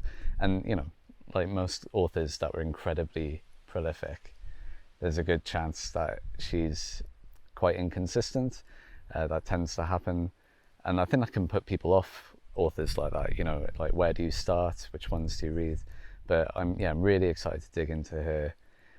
I kind of feel like Angela Carter is in a similar kind of vein as her, you know, like coming from the literary scene, but interested in the freedom of genre. But with Angela Carter, it sounds like she was more interested in kind of fabulous fairy tale adjacent stuff, whereas Oates was more interested in crime and horror, which I think increasingly I am more interested in.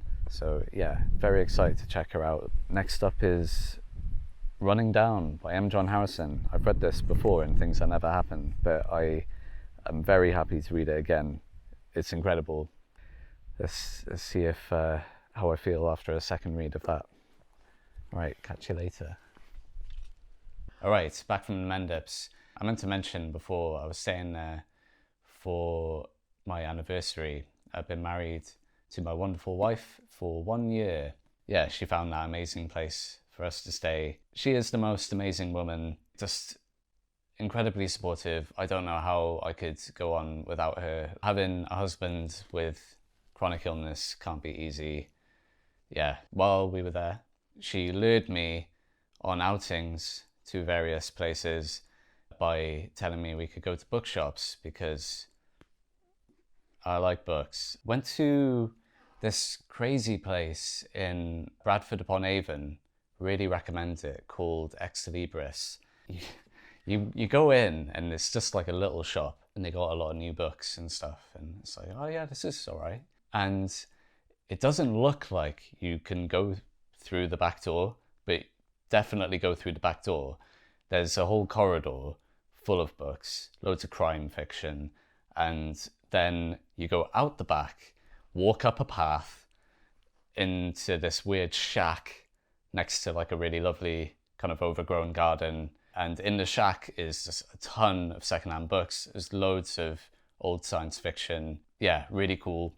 Check it out. They deserve the business. I found these Galactic Empires anthologies edited by Brian Aldiss. It's a lot of 40s and 50s science fiction, which is not my favorite era, but I guess I would like to understand it a bit better, and there's got to be some good stuff, The fact that Aldiss edited these definitely swung it for me, because I'm increasingly a fan of Aldiss. We got off to a rocky start with Greybeard, but I'm coming around via his short fiction. They're all science fiction to do with galactic empires. I guess Foundation is the quintessential Galactic Empire story, right? Isaac Asimov, which is collected in here, the first Foundation story, because the first Foundation book is a fix-up, I think. It definitely has that feel to it. Foundation I always found a bit like, and maybe this is the case with a lot of like 50s science fiction where like the idea is cooler than the actual story. I did quite like the hologram of Harry Seldon. He keeps popping up and talking about the various crises that have been predicted, but Asimov just throws that out the window almost immediately, and then we get some weird psychic mutant that like, the mule sucks. And then the second Foundation are also just psychics. They're so good at psychohistory that they've just become psychics too. Really lazy. Really cool idea, badly executed. A lot of Golden Age can be summed up that way, I think. But, if this is stuff Aldiss says is worth a read, I'll give it a go. There are also names in here I'm interested in checking out, but without having to commit to a whole book, including Mark Clifton, who, it's a name you don't hear that much, but I'm reading Engines of the Night at the moment by Barry Malzberg. It's like a collection of his essays, and he really rates Mark Clifton and says he's underrated. I would like to check him out. He co-wrote a story in here called We're Civilized with Alex Apostolides, who never heard of. Lots of names I never heard of. H.B. Fife, Michael Shara, Idris Seabright, Alfred Capel, that name's familiar. Hal Lynch, Pete Adams, Charles Nightingale. And then there are names I have heard of, but I haven't actually read yet. James White, Clifford Simak. R.A. Lafferty, I read one of his stories in Dangerous Visions and it annoyed me. But he's probably got some good stuff. John MacDonald. Did he also write crime fiction? I have the feeling he's actually better known for crime fiction, but he wrote some science fiction. Van Vogt, Olgis Budrus, James Blish. Mac Reynolds is someone I'm interested in checking out. I think he's not meant to be the best writer, but he's kind of interesting politically, maybe. Avram Davidson, Frederick Brown, never heard of. Gardner F. Fox, Harry Harrison, Paul Anderson, F.L. Wallace, Roger D. Yeah, I'm not going to go through these cover to cover. I got them to kind of add to the pool, that I can dip into occasionally. And these covers are pretty cool as well. Sound focus. And that one. So yeah, that was good. In an Oxfam in Wells. Wells is a weird place, by the way. I cannot wholeheartedly recommend going to Wells. Those towns that are so stuck in the past, it's become pathological. You'll see like an arch in a wall, and there'll be a sign being like, yeah, there used to be a path here. It's like, yeah, obviously. You can see it used to be a doorway. And like on the street names, it's like Chamberlain Street, and underneath it's like probably named after the Chamberlain family who owned property in the Middle Ages. It's like, what do you mean probably? Why have you put a sign up? I could probably guess that. Like, it's bizarre, really weird. I mean, obviously, beautiful cathedral and the Bishop's Palace, like a little castle with a moat, and that's all lovely, But of course, I have to sour everything and find a reason to hate it. yeah, just like those kind of weird museum towns, like strange vibes. But in the Oxfam, I did find a couple of interesting SF paperbacks. The Book of Zack the Healer, mad cover. Yeah, sounds crazy. I've never heard of Zach Hughes. Keepers, moron computer beings, pleasure-giving females whose duty was to store all knowledge and to satisfy the sexual needs of the Farseers. Farseers, eyeless, all-sensing males, sexually avid but unable to reproduce. I mean, it sounds weird enough that it could be interesting. It also sounds like it could be extremely problematic. But, you know, you gotta roll the dice with these books. Yeah, gotta check it out. See what's going on in these strange paperbacks. Peer into the subconscious of the middle 20th century SF author. Doris Pasiccia, The Dimensioneers, another wild cover, like a girl in the clouds with her best friend, the lion, and some like soldiers on flying alligators. Yeah, I mean, who wouldn't want to read that? Doris Pasiccia, someone sounds kind of interesting. I think she's kind of got a absurdist humor thing going on, but like quite dark humor apparently, which if it's absurdist humor, if it's dark, if it's cruel, I am more into that for some reason. If it's quite whimsical, that usually puts me off. So it really could go either way. But yeah, again, you just gotta see what it's like. Also in Wells, they had a shed ton of 2000 ADs. Yeah, picked up a few of those. They are all 90s, 2000 ADs, which from just briefly looking online doesn't seem to be people's favorite era. So I didn't get all of them. Although I was tempted.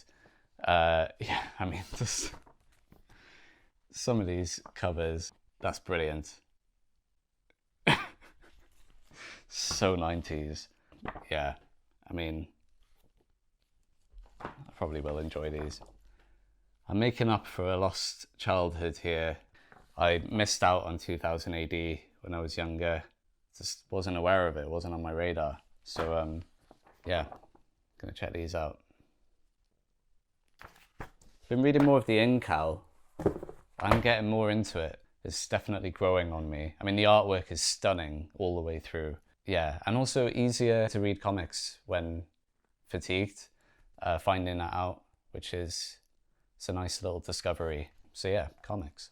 Also found, I can't remember which bookshop this was, but the first Doomarest book, The Winds of Gath, which is a hilarious title by E.C. Tubb.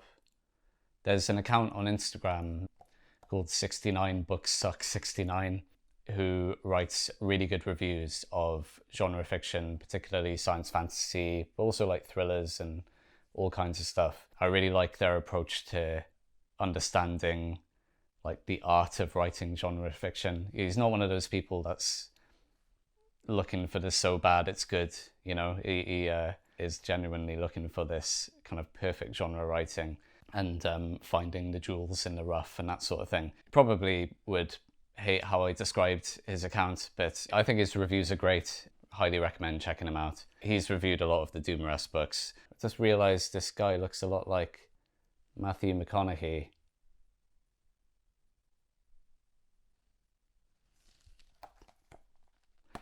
Pretty great. They're meant to be quite like noir in the way they're written, or like hard-boiled. I mean, they're the same thing, really. Probably just angered a lot of people, but there's a lot of overlap, right, between noir and hard-boiled. I am really interested in how genres intersect, particularly crime with science fiction and science fantasy. But I guess like most of science fiction could probably actually be described as just an offshoot of crime if you're going to talk about form. Lois McMaster Bujold book, Cordelia's Honor, it's very shiny. So this is actually two books combined. It was originally published as two books, Shards of Honor and Barrayar. And Barrayar won the Hugo Award for Best Science Fiction Novel. I've heard good things about McMaster Bujold, crazy name as well, very memorable. Yeah, I want to check her out. I feel like 90s science fiction, is this 90s? Shards of Honor was late 80s and Barrier was 90s. But it's definitely a bit of a black hole for me. I know the 60s, 70s and 80s better than everything since then till now, which maybe there's a reason for that, but I don't want to be one of those people that's stuck in the past, you know, that only thinks the good stuff can be written in the past, which is also why I picked up How You Lose the Time War. I've heard this described as good and it's modern-ish. When was this? 2010s? 2019. That's more recent than I thought. Really? Yeah, that's fairly recent for me, anyway, for science fiction. Names on the back, though: Martha Wells, John Scalzi, Anne Leckie.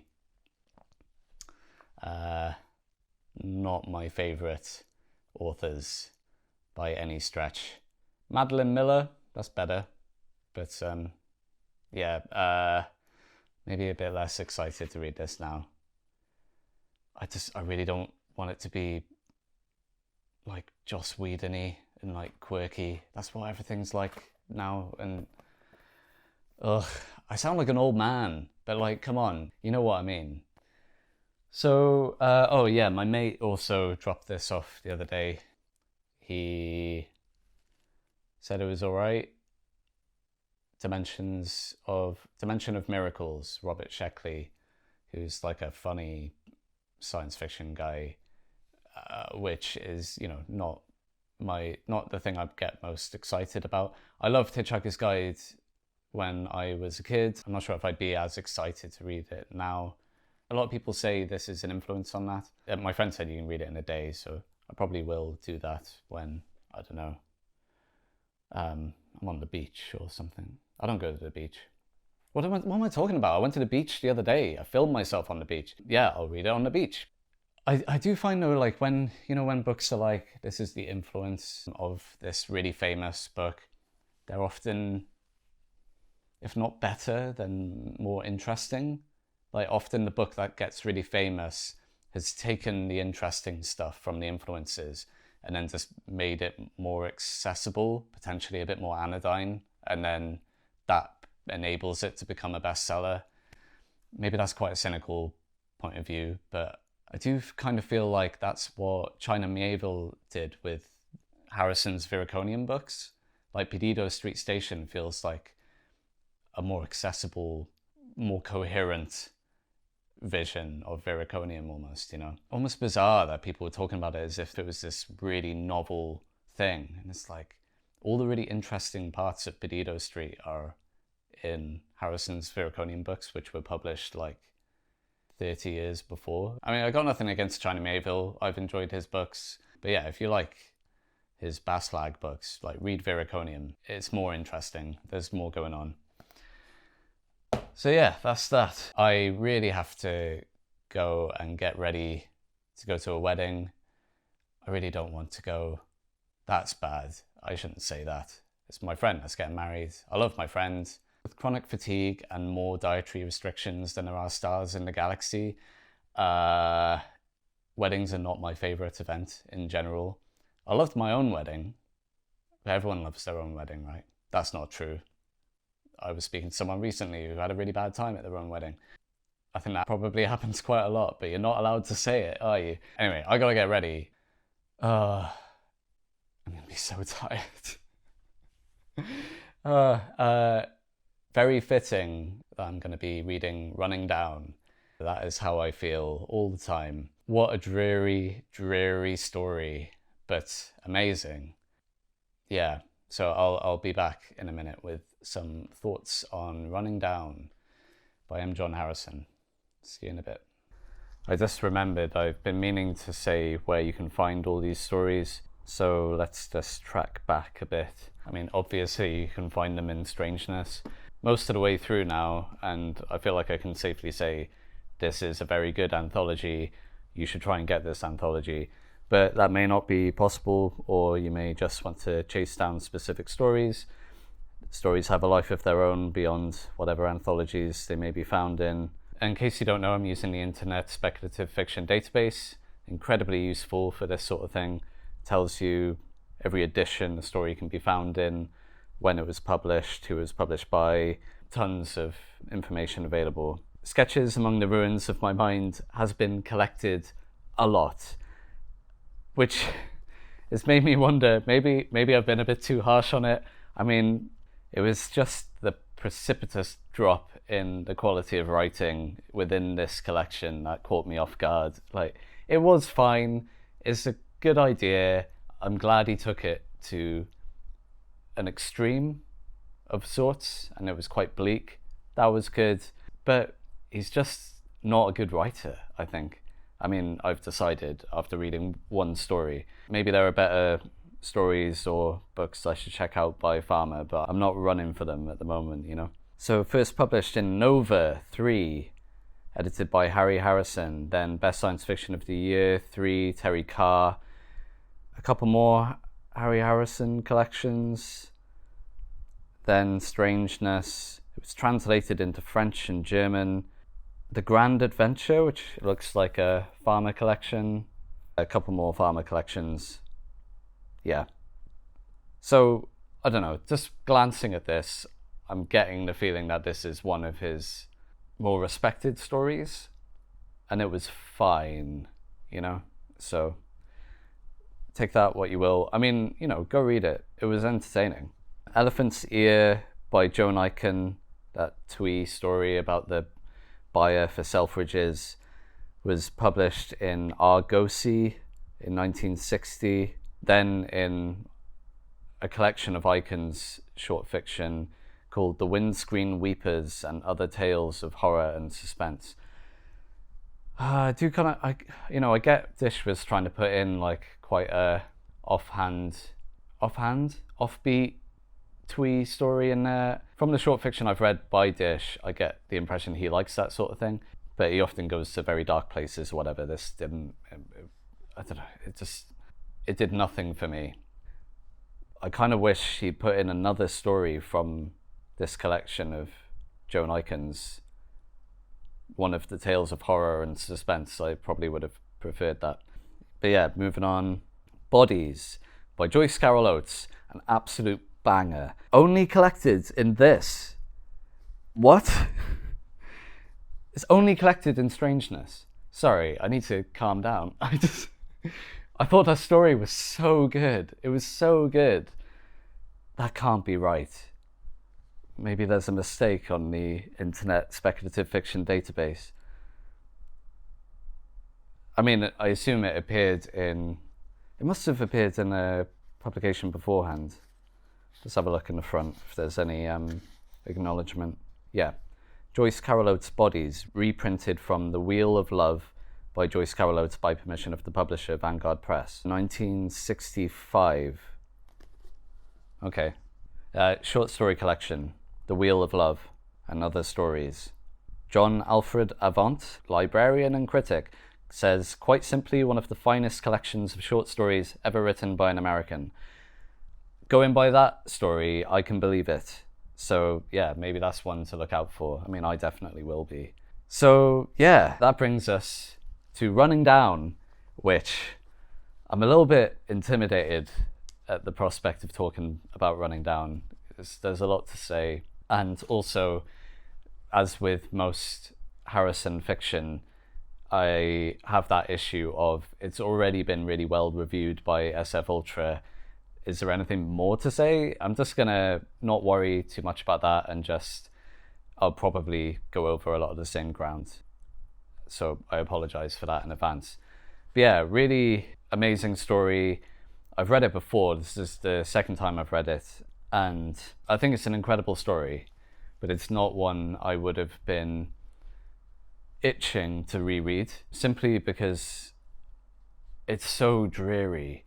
And I do tend to like that, but I don't know, it's dreary in a way that really gets to me. I think it's the theme of the story, really. It's about this guy, It's a classic kind of gothic weird fiction story about like, oh, I know this weird guy who has some inexplicable obsession that's driving him insane, and I can't stop hanging out with him.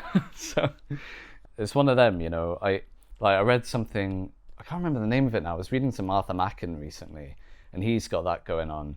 And I know Harrison is influenced by Machen. He has a story named after the great god Pan, I think. But then he does that typical Harrison thing where he's like, but it's not actually about the great god Pan. M. John is always doing a misdirect. The main character, Egerton and Lyle is this strange guy, right? That everything seems to go wrong for him. And Egerton went to university with Lyle. They went to Cambridge. And there's a real sense of lost promise throughout the story about how maybe they'd both assumed, or Lyle had anyway, that going to Cambridge meant they'd be set up for life, or, you know, they'd end up with a job in the foreign service, or is that what he says? It was some quite antiquated term. I guess it would be like civil service now. And that didn't really work out. They both scraped passes, they got thirds, and Egerton's been off, he's in Africa for like 10 years, I think. And I mean, I've just read it. How have I already forgotten this? This is why I have to review short stories sequentially. I'd have no hope if I was doing this after reading another like 8 stories or whatever we have left. But yeah, Egerton's been in Africa for a while. He comes back and he runs into Lyle, who looks rougher than he did at Cambridge, and he looked rough then. And he goes back to his flat, and it's really depressing. The flat is grimy and horrible, and there's some like fascist rag on the side. Politics is running through the background of this story, as is this idea of entropy, everything falling apart, either in terms of going wrong for Lyle and his life, or the country is like the UK is running down, you know, it's falling apart, and that kind of decay of liberalism is resulting in the rise of fascism, which feels very topical, to say the least. I think this would be a good time to get M. John's words on it before I say too much more. This is my copy of Things That Never Happen by M. John Harrison. This is an incredible short story collection. Highly recommend trying to track it down if you can. It's very difficult to find.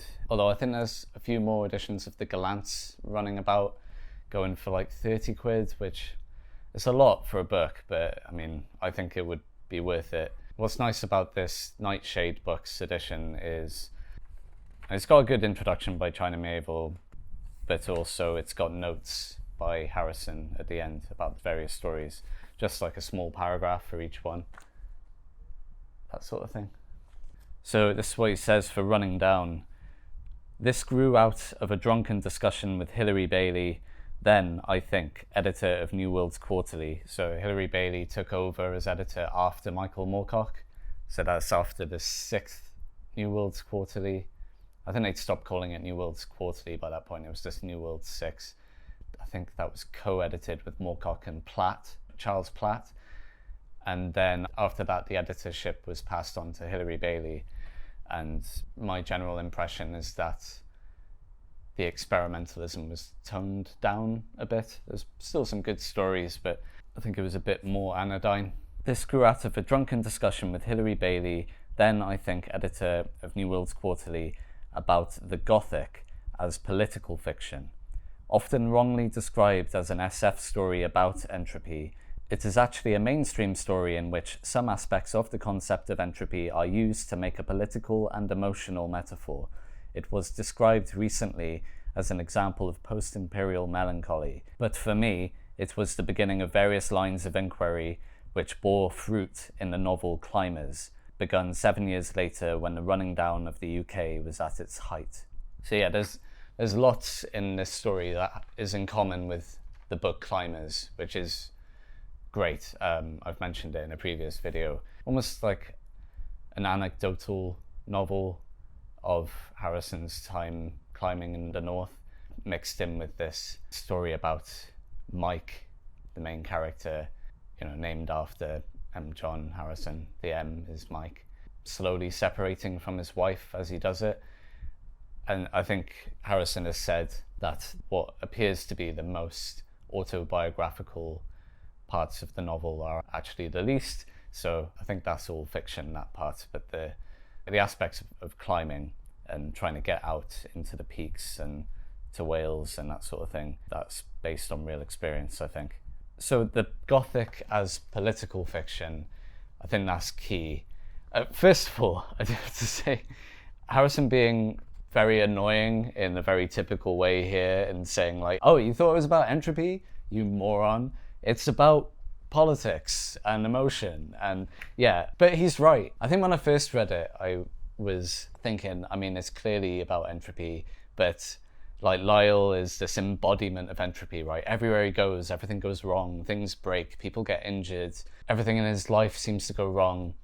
I got that there was a political thing going on in the background, but it was a lot clearer to me on the second run through that Lyle is actually the personification of the country. Lyle is falling apart slowly, and so is the UK, so is England. And Lyle's reaction to everything going wrong in his life is to become more selfish and more self-concerned and bitter about everything that's gone wrong and to lash out, and that's what fascism is. I think that's cool. I think that's a really, really interesting way to write about fascism and more generally just kind of hateful movements and how they come about. I think the UK, including England, obviously, has been falling apart slowly since Thatcher.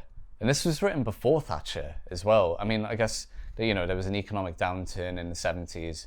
I don't understand the history super well, but I mean, it didn't get any better when the state started selling off all its infrastructure. I think that's what Harrison's talking about here when he's saying it bore fruit in the novel Climbers, which was published in 1989 when the running down of the UK was at its height.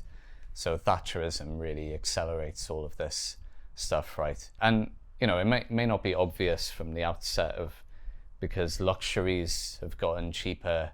So there's a lot of gloss on everything, you know, people have nice cars, people have nice things, but necessities get more expensive every day, you know. Maybe I should outline the plot before carrying on. Yeah, Egerton has this weird interaction with Lyle. It's been years since he saw him at Cambridge, but I think Egerton has been out of the country.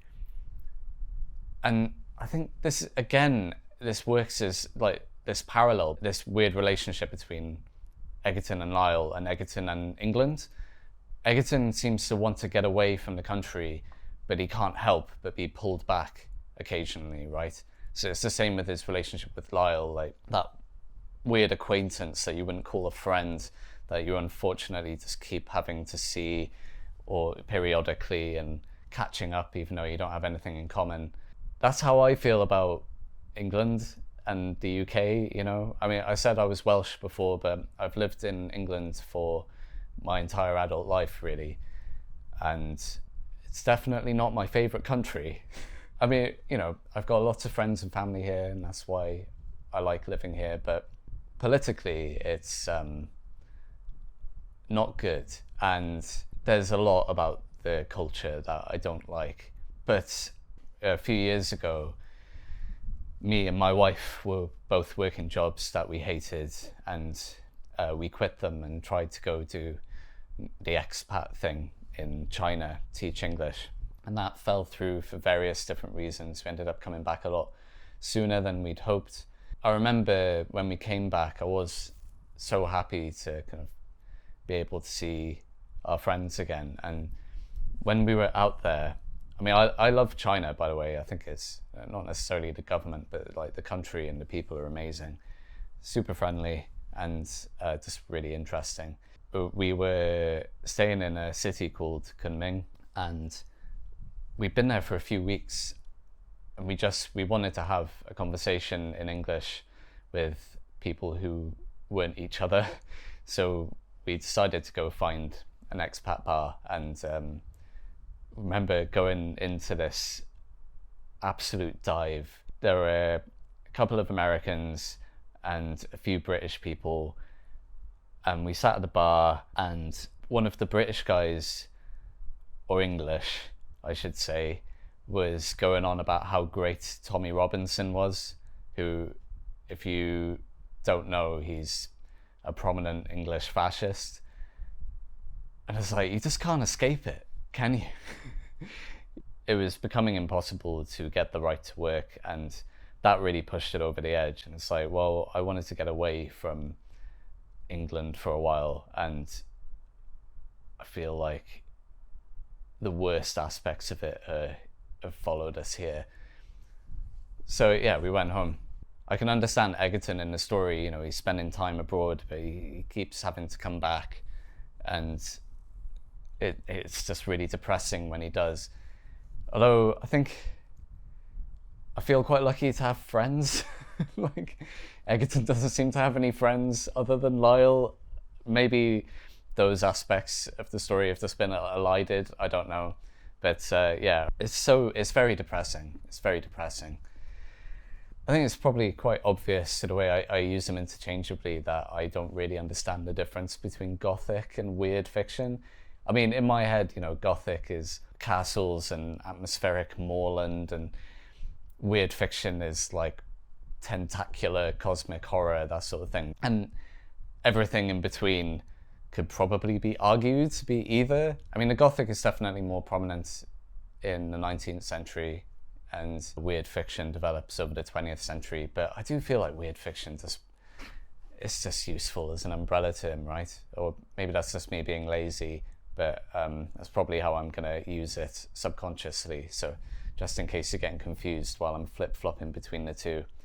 But Harrison specifically says this is the Gothic as political fiction here, and it works so well, right? Depicting the decay of England, both urban decay and rural decay, really, because they go off, he goes to meet Lyle and his new wife in this cottage in the Yorkshire Dales, and that's where like the climax of the story happens.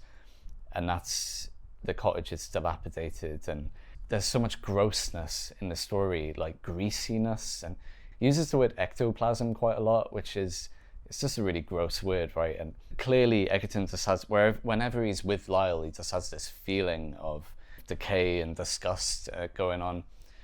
Lyle really gets to me as a character because I've mentioned it before, I have chronic illness, which includes chronic fatigue, which is the most impactful aspect of the illness, but there's a bunch of stuff going on. It's not diagnosed, but I often feel like my body is falling apart and my life is falling apart because I can't do a lot of the things I used to be able to do, and there's always new aches and pains, and there's always more things I can't seem to do, and it's never the other way around. So it feels like a slow decline, you know. I feel like I'm exaggerating it to a certain aspect, you know, like there's obviously people that have it much worse, but this is just how I feel sometimes about my situation.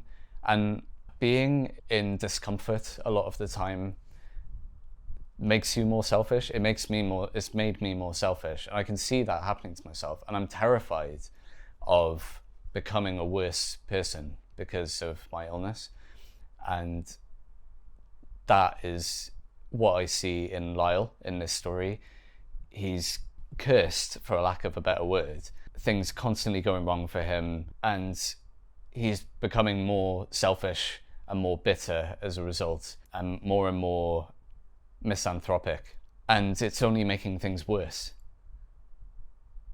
And that's something, yeah, it's something I see in myself and I'm terrified about. I mean, I try to my best to fight against that, but reading this story did feel like reading my worst fear written down. So that's part of the reason, while I think it's an incredible story, it's not one I was itching to read again, but I'm glad I did, because I have a better understanding of it now. And again, the writing, Harrison's writing is just amazing. It's so good. he's not necessarily the easiest read. The way he constructs sentences is so unpredictable that sometimes it feels like it impacts the flow for me. I have to read it very carefully, but it's worth it. It's so intricate. There's so much attention put into the choice of each word. And I think that this sort of short story and the last one, Bodies, are great examples of the form and how great works of literature don't need to be a novel, you know, which is the main focus of most literary criticism. But I think this is a masterpiece, really. It's amazing.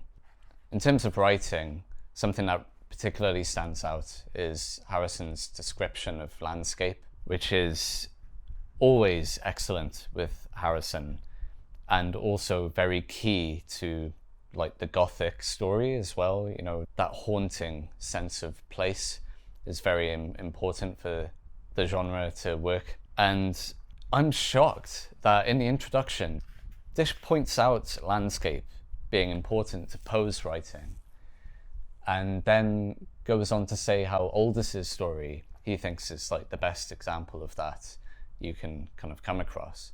He doesn't mention running down. It's mad. I mean, I agree that like landscape is important to that Aldiss story where the lines converge, is that the name? Particularly with the role of the airport, kind of the oppressive nature of the airport on the old man's house. But landscape is key to running down, and he's doing the Gothic. You couldn't get more Poe, you know? Yeah, I was surprised. And I think it's a better story than the oldest one. I still really rate that oldest story, but I was just surprised by it. See if I can find an example. Pavey arc lowered down at us, crawling with boulder slides and crowned with heat lightning, the highest sheer drop in the Central Fells, 480 million years old, impassive, unbending, orogenetic. A constant stream of material was pouring like fine dust from the Bilberry terraces at its summit, 2,000 feet above sea level, crushed volcanic agglomerate whirling and smoking across the face, while down by the water, larger rocks dislodged from the uneasy heights bounced 100 feet in the air in explosions of scree. I mean, that is a bit of a more action-y part, because that's near the culmination of the story, where everything starts blowing up, really, literally. But you can see what I mean, right? It's so... The way he sketches the scenes in the Yorkshire Dales is amazing. And he's got all the proper place names as well. He's clearly spent a lot of time there. At the time of writing, he's spending a lot of time there climbing and whatnot. Something I haven't quite got, let me know if you have any thoughts on this, is the importance of paperback thrillers to the story. When he sees Lyle in this cottage in the Yorkshire Dales, there are a bunch of old paperback books scattered about.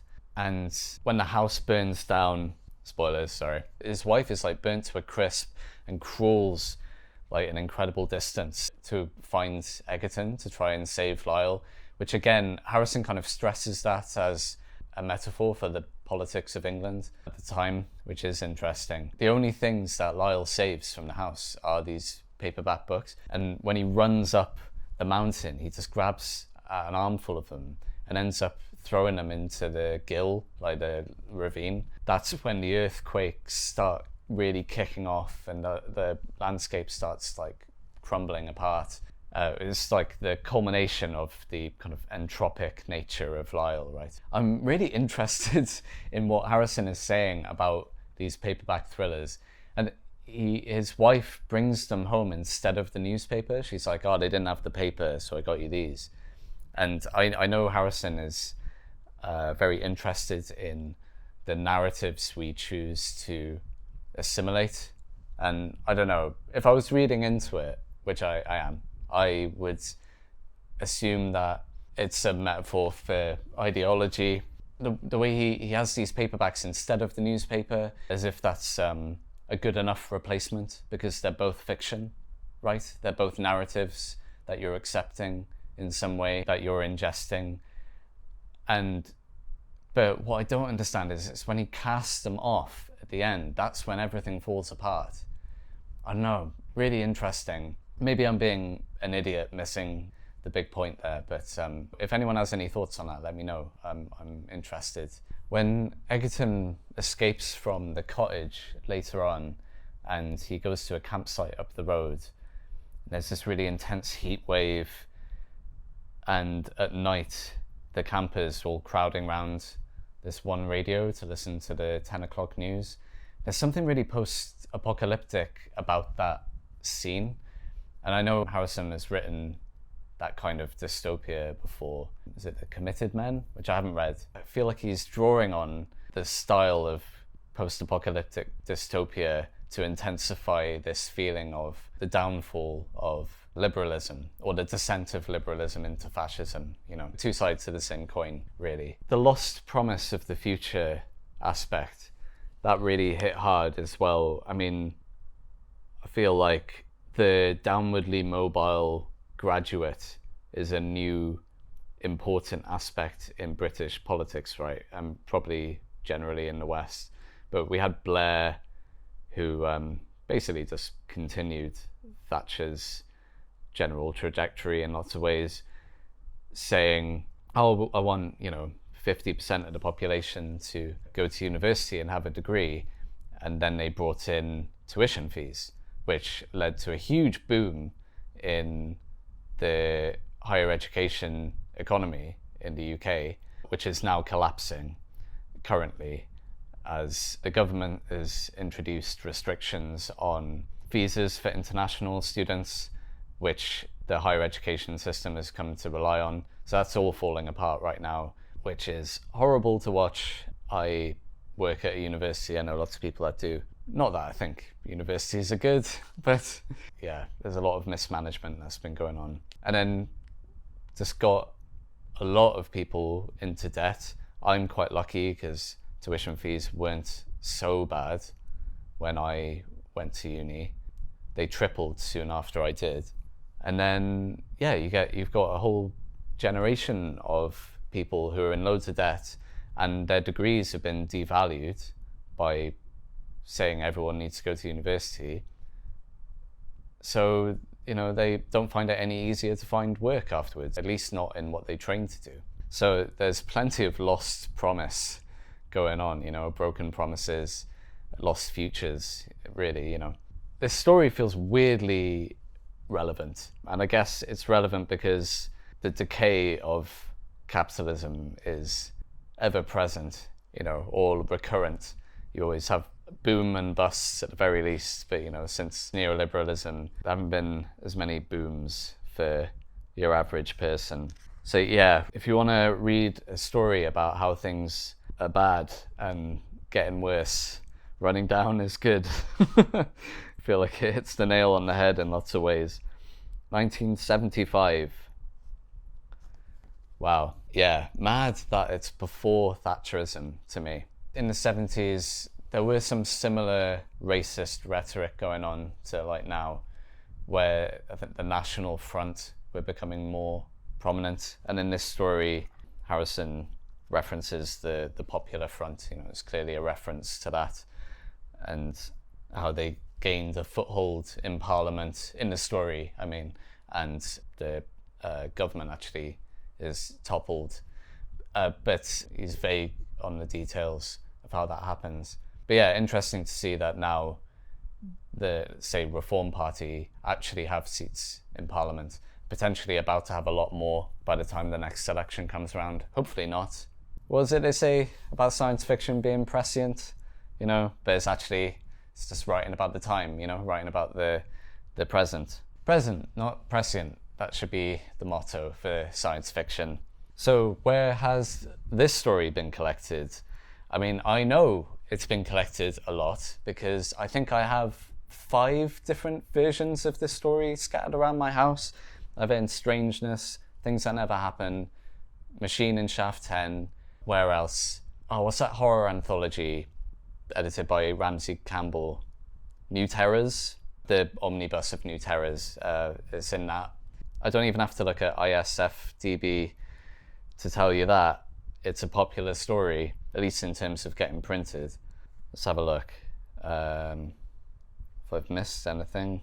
I was about to say it's all on Internet Archive, like I did in a previous video, but I only just found out that some lawsuit has stopped them from lending out books digitally, which is really bad news. It's such a good resource, and it just means people can't access books that are out of print. I think people are mostly going to Internet Archive to read books that are out of print and difficult to get, and that all that lawsuit has done is made it more difficult. Put forward by Hackett publishers, I think. Just really upsetting. Yeah, so, you know, check it out on LibGen or Z Library instead. They're forcing our hand on this one. You know, you shouldn't feel bad. Strangeness. Running down. Okay, what we got? All right, first published in New Worlds 8, edited by Hilary Bailey. Okay, so there you go. That's probably why they were having that conversation. Then Machine and Shaft 10 a few months later, both in 1975. Then in Strangeness, 1997 and 78, when it's reprinted by Avon. The Ice Monkey and Other Stories, which is one of M. John Harrison's short story collections, which I think is mostly included in the Things That Never Happen. I'll just have a quick look. The Incalling, yeah, Settling the World, The Quarry. Maybe there's a couple that aren't in Things That Never Happen. No, it's all in Things That Never Happen. So probably better to try and hunt that down rather than the Ice Monkey, because I think they're similarly rare. Things That Never Happen, which published by Nightshade Books and then Gallant's. The Gallant edition is a bit more readily found, I think, at least in the UK. It may not be as much the case in America or Canada or Australia. Yeah, and then reprinted in a late New Worlds anthology, 2004. I think I remember reading about that. Michael Moorcock kind of did a, hey, New Worlds in the early noughties. Settling the World, that was the most recent M. John Harrison short story collection, which probably complements Things That Never Happen quite well. That's one I don't have. That's interesting that it hasn't mentioned New Terrors here. I swear it was in New Terrors. God, this is a real rabbit hole. In New Terrors, it's the Ice Monkey. It's not Running Down. So that explains that. I shouldn't have doubted ISFDB. They've got it down. The Ice Monkey is also an excellent story. I probably enjoy that one more than Running Down, just because, I don't know, Running Down makes me feel sad. A lot of M. John Harrison's fiction does that. He's very good at that. In general, I find him, like, I think he's an amazing writer. He's one of my favorite writers, but I like enjoy wouldn't be the word I use for reading his stuff, you know. I'm usually very impressed, and I think it's very cool and intense, but not exactly fun. I am looking forward to reading the light books by him. His late space opera, Ian M. Banks was like, dude, you're not having enough fun with your writing. And so M. John Harrison was like, screw you, I can have fun, and then wrote like some batshit space opera that sounds amazing. So yeah, I am looking forward to that. I'm not meaning to read Harrison systematically or like sequentially, but I seem to be roughly doing that. I haven't read all the stories in Things That Never Happen. I've only read the first few. I'm up to Ignaro. Is that the one that's really horrible? I mean, they're all really horrible. Yeah, anyway. But yeah, that's Running Down. I feel like I butchered that review. Talking about running down, I'm coming down. I'm still withdrawing hard from this medication. And yeah, it's no fun. Withdrawal is probably the least fun you can have, actually. I am sick of it. I feel like every time I feel a bit better, I'm like, oh, I'm getting over it, and then it just comes back. It's a nightmare. So I apologize for myself. Up next is Disch's own story, The Roaches. This is a relatively short one, so yeah, I imagine I will be seeing you very shortly. My clothes might not even change. We'll see. Okay, it has been a fair few days since I last recorded.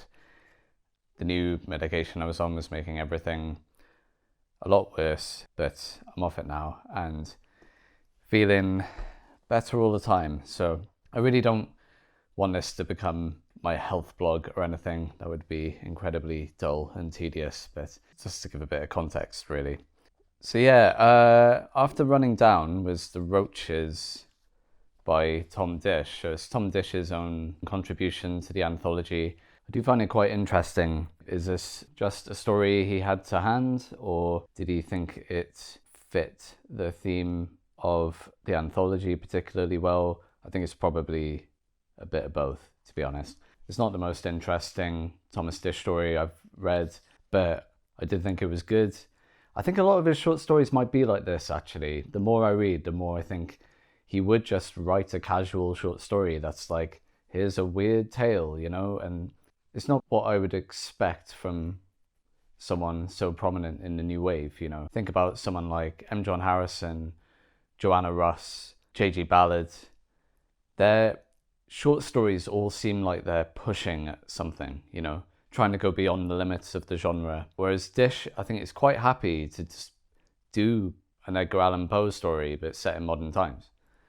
And I don't think there's anything wrong with that. I think it's fine. But it means it's maybe not always super interesting. Yeah, I did enjoy this.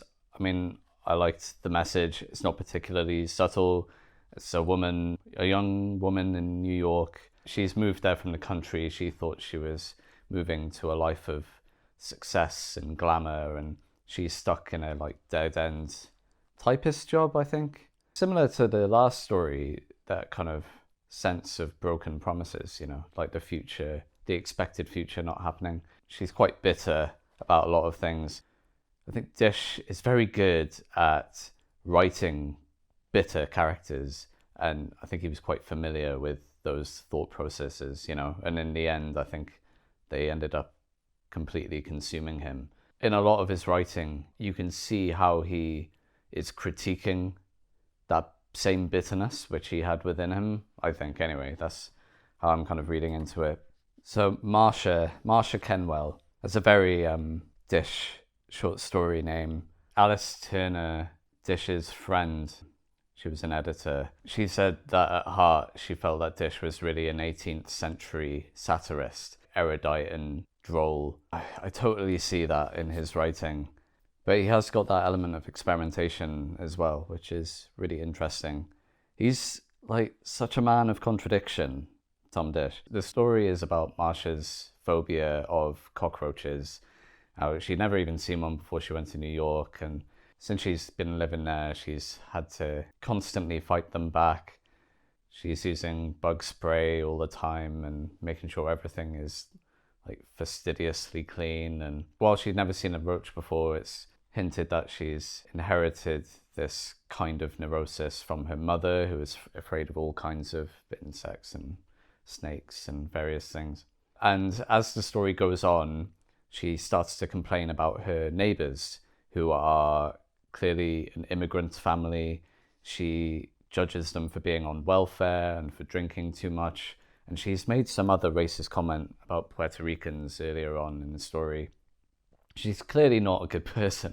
And you can tell Disch is like setting her up for like, you know, you're allowed to not like this person because they're racist and classist and everything. More and more her thoughts about the cockroaches and this immigrant family, the Shapalov? Is that what they're called? Yeah, the Shapalovs. Her thinking about the cockroaches and the Shapalovs merge. It just becomes like her descent into hate. There's a weird turn where she believes, or possibly this is real, that she can control the cockroaches, that actually she has, her fear is perhaps come from an affinity with them that she wasn't willing to accept at first. And there is a point earlier on where she first sees them, before she freaks out and starts screaming, she's weirdly fascinated by them and confuses repulsion with beauty. And then she decides she's frightened and repulsed. And yeah, and she ends up being the queen of the cockroaches of New York, and she tortures the immigrant family into moving out, and the landlord is like having none of their excuses. This is about a white American being horrible to their immigrant neighbors, really. And yeah, that's it. I thought it was pretty good. It didn't wow me. Don't think it'll have a huge amount of staying power, but it was fine. And, you know, there are lots of different types of short stories, aren't there? My last video, in particular, looking at new worlds, I've been quite interested at looking at short stories in terms of a medium for experimentation. But there is also just the casual short story, something to kind of run your eyes over for a bit of entertainment. It's not pulp, you know? It's well written, very competently written. Like, Disch is really good at putting sentences together, very erudite, like an 18th century satirist, you know. I definitely have time for stories like that, but I wouldn't want them to be the only thing I read, for sure. His writing can be quite raconteurish, very welcome to the story, reader, you know, but not, it's not in a really annoying way, and he usually takes it to a dark enough place that it offsets that kind of, I don't know, tweeness. I think it does fit the collection quite well in terms of, like, a lot of great gothic or weird fiction is fixated on obsession, destroying a person. In this case, it's her phobia of cockroaches, but that's also just an allegory for her dehumanization of the immigrant family living next door. And she doesn't really destroy herself. She doesn't come to a bad end, which would have been a very easy way to end it. I think she's more consumed by it and potentially goes through a metamorphosis as a result, but doesn't necessarily come to a bad end, which I did appreciate because, you know, bad people don't always come to bad ends, which is unfortunate, I guess. It would be better if they just didn't become bad people. I don't want people to come to bad ends, but you know what I mean. It's probably a good point to mention, like, I feel like I've been talking a lot about Tom Disch's influence in editing this anthology, but I feel like I've been a bit unfair to Charles Naylor. I've unintentionally been eliding him from my review when it's edited by Charles Naylor as well. But it's difficult to talk about Charles Naylor's influence because it's Disch that wrote the introduction, it's Disch that included a story. There's very little of Charles Naylor in here, and even looking elsewhere for stuff about Charles Naylor is quite difficult. He was an editor and a writer, but he only published a few things. One is a Gothic novel called Steps to the Grotto, so that's definitely relevant to this. So I know Charles Naylor is interested in Gothic fiction. That was written under the pseudonym Cassandra Nye, spelt Nye, which is just a slight change from a pseudonym that Tom Disch and John Sladek had used together, Cassandra Nye with a K before the N, which was also to write Gothic fiction, I think. So I'm not sure if I've come across that before, multiple authors sharing a pseudonym to write a similar kind of thing. I really like it. He published a couple of short stories, one of which was also under the pseudonym Cassandra Nye. Co-edited this anthology with Tom Disch, but also New Constellations, an anthology of tomorrow's mythologies, which does look quite interesting. He co-wrote a historical novel with Tom Disch called Neighbouring Lives. I think it's about the 19th century literature scene. Carlyle, Swinburne, John Stuart Mill, Rossetti, Whistler, Lewis Carroll. These and other characters come vividly to life in this extraordinary novel, set in Chelsea. So artists as well, I guess, if it's got Whistler. I mean, it's kind of mad. I was very aware that Disch turned to horror after the new wave science fiction started to kind of fizzle out. But I didn't realise he'd gone this deep into 19th century fiction in general. I'm not that surprised. He was incredibly well read, and I think he liked to be well versed in the classics, you know, as well as the more schlocky genre stuff. Just kind of doing his own thing. I'm sure it's probably good. Probably need to be interested in the people they're talking about. But yeah, other than the fact that I know Charles Naylor wrote some Gothic fiction, that's all I know about him really, and that he was Tom Disch's life partner. So if it seems weird that I'm not mentioning him enough, it's because it's very difficult to find a lot of information about him. So yeah, next was The Last Supper by Russell Fitzgerald. This was absolutely mad. I did really enjoy this. Far more experimental, easily the most transgressive story in the whole collection so far. I couldn't just read a random quote from this story without probably breaching YouTube's content terms and conditions. It's written in the form of recipes. It's fashionable at the moment. I mean, say at the moment, I think it's been fashionable for well over 10 years now to focus a lot on food in fiction. A lot of people really like this, like want detailed descriptions of the food the characters are eating, and I honestly couldn't care less about that stuff. There's not much I can eat or drink anymore as it is, but I don't really care about what some fictional characters are eating. It can add a bit of colour for sure, but I don't need it to be the focus. So when it started out as a recipe, I was like, it was reminding me of some aspects of modern genre writing that I'm not a big fan of. But I absolutely loved this.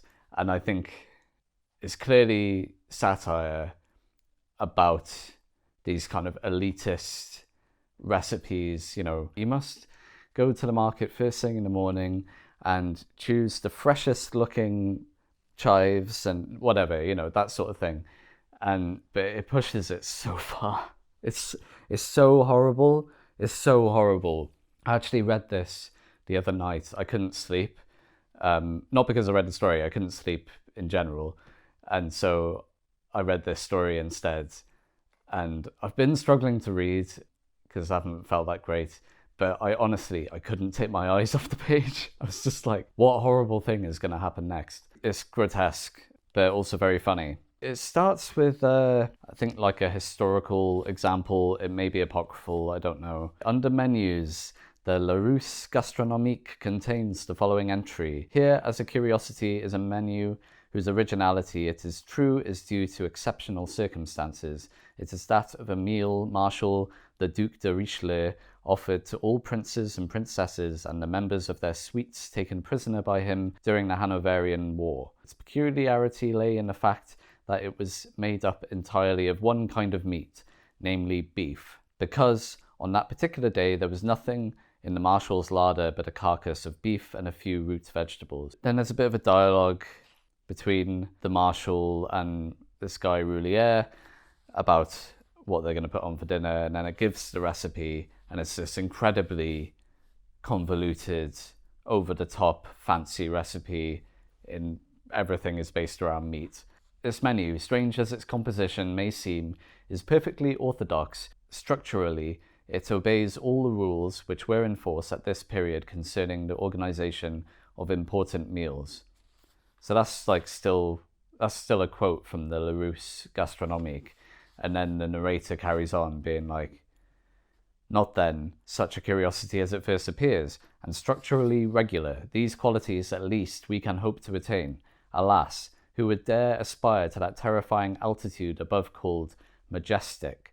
Who today would lie in the teeth of truth and use such praise for the cuisine bourgeoisie, gussied up with the crushed ice or flaming brandy, which passes nowadays for elegance and is even styled grand? Phooey!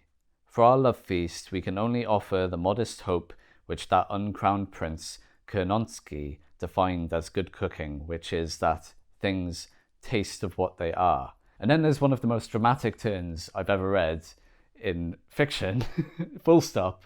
The rest of the story is an extremely elaborate recipe for cannibalizing your loved one, explaining to a woman how to get her beloved completely wrecked on Brandy's Alexander.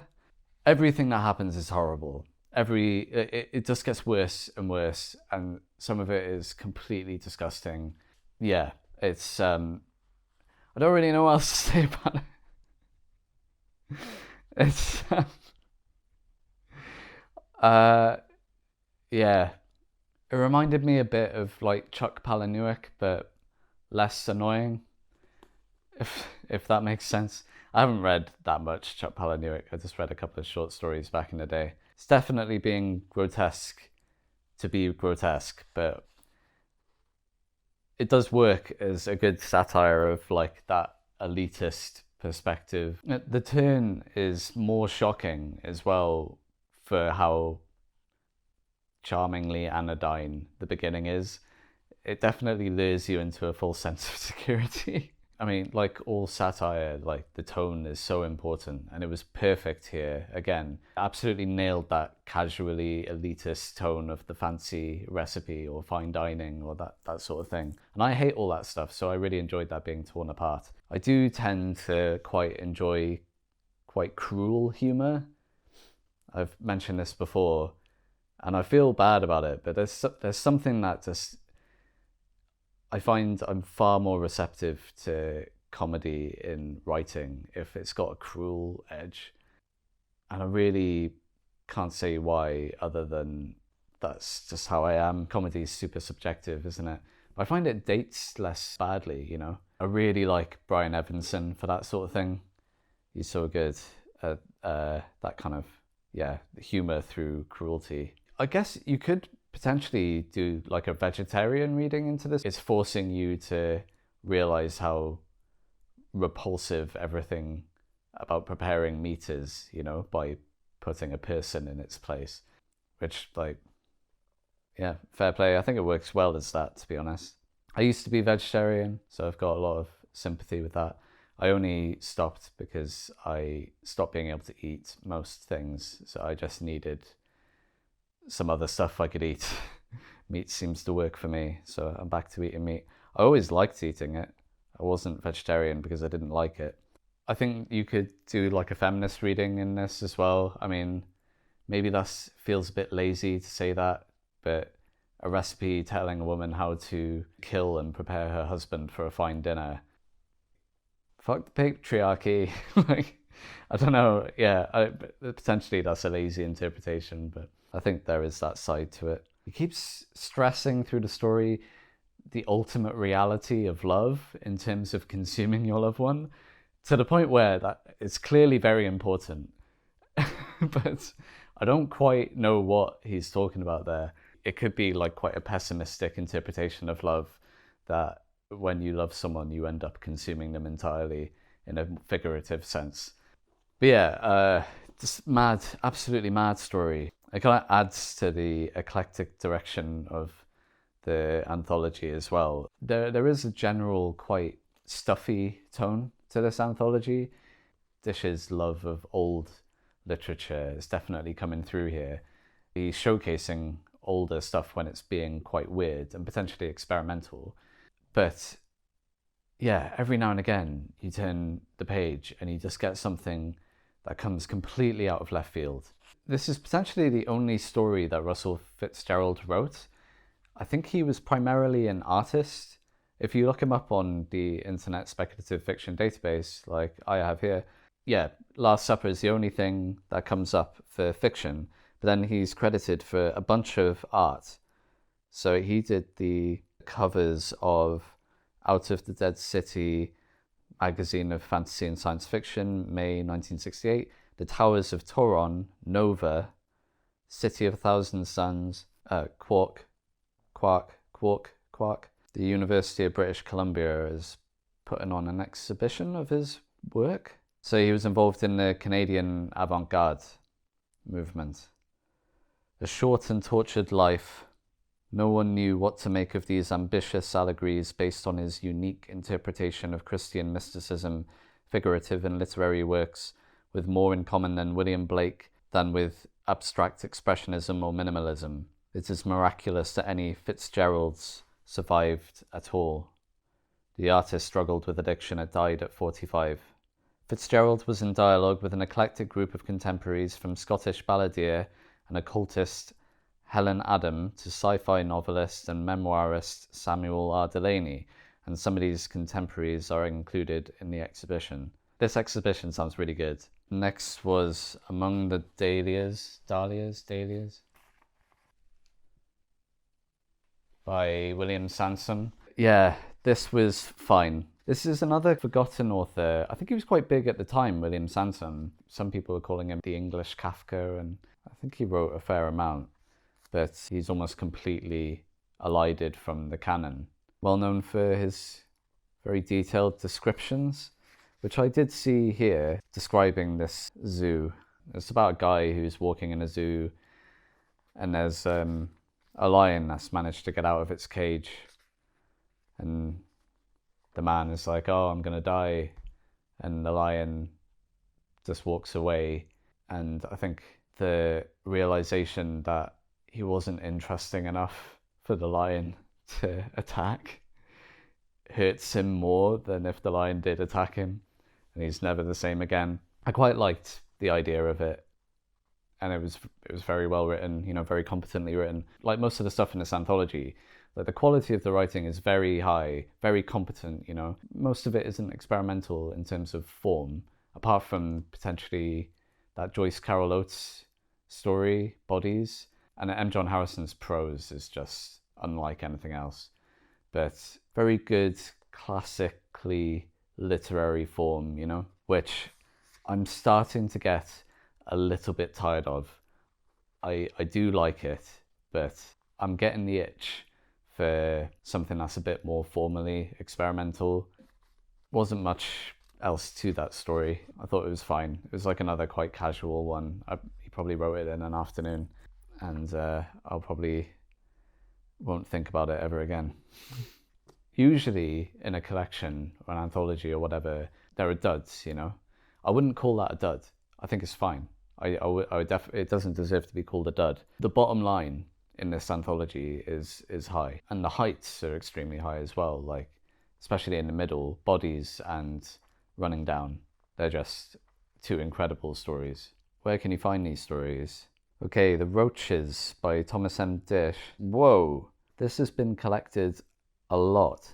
First published in Escapade, 1965. Year's Best SF. Impulse, Harry Harrison. Under Compulsion, which is a Disch short story collection. Fun with Your Head, that's another short story collection from Disch. Strangeness. Okay, it's been translated a bunch, so it's in a lot of foreign language journals as well and collections. Fundamental Disch, that's like the big short story collection of Disch. Probably the best one to get for coverage. The Arbor House, Treasury of Horror and the Supernatural. Great Tales of Horror and the Supernatural. The Dark Descent. Yeah, it's been collected loads in horror anthologies. There's so many.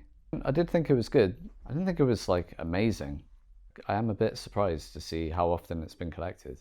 But I think it's quite an easy choice, you know. If you're trying to fill up an anthology, you can easily slot that in there. It's not going to annoy anyone. Most people will think it's good. It's just not the best Disch I've read. Then The Last Supper, first published in Quark, which is Delaney and Marilyn Hacker's new wave anthology. That does sound really good. I think it would be good to review a Quark. And Strangeness. So it wasn't collected very often. I thought that was brilliant, that story. I thought that deserved to be collected a bit more. But it was extremely risque. It's pushing the line. Not everyone's going to want that in their anthology. Might send people running. Then Among the Dahlias by William Sansom, first collected in Stories of the Macabre, edited by Dennis Val Baker, and then Strangeness. So yeah, similarly not collected that much. I thought it was fine. Cool. All right. So yeah, I'm a little way into the next one already. It's Under the Garden by Graham Greene. Yeah, I'm really enjoying this story so far. It's incredibly well written. The dialogue is extremely good. Just now getting weird. It's quite a long one, so I guess we're in novelette territory, which I think is my favourite length for short fiction, the novelette. You can do a lot with the novelette.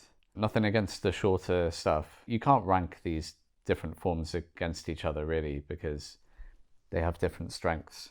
But I feel like the novelette is underutilized as a form. You can't fit that many in a collection, but it's too small to sell as a single book, you know, which is a shame. I think it's a really good length for like establishing a setting and doing something weird with it. But yeah, I'm tired.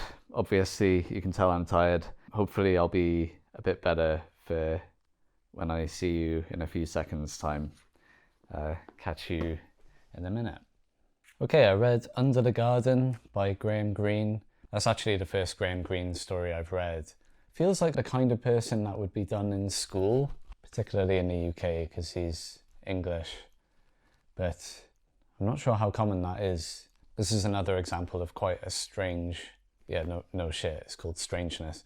A weird tale written by an author who is more famous for their more realist fiction. I guess you could say that about Virginia Woolf. Her particular modernist take on realism is disorientatingly full of imagery, but realism nonetheless. Not to sound like a broken record, I feel like pretty much every review I'm giving now, I'm like, I don't know much about this person. I don't know anything about this.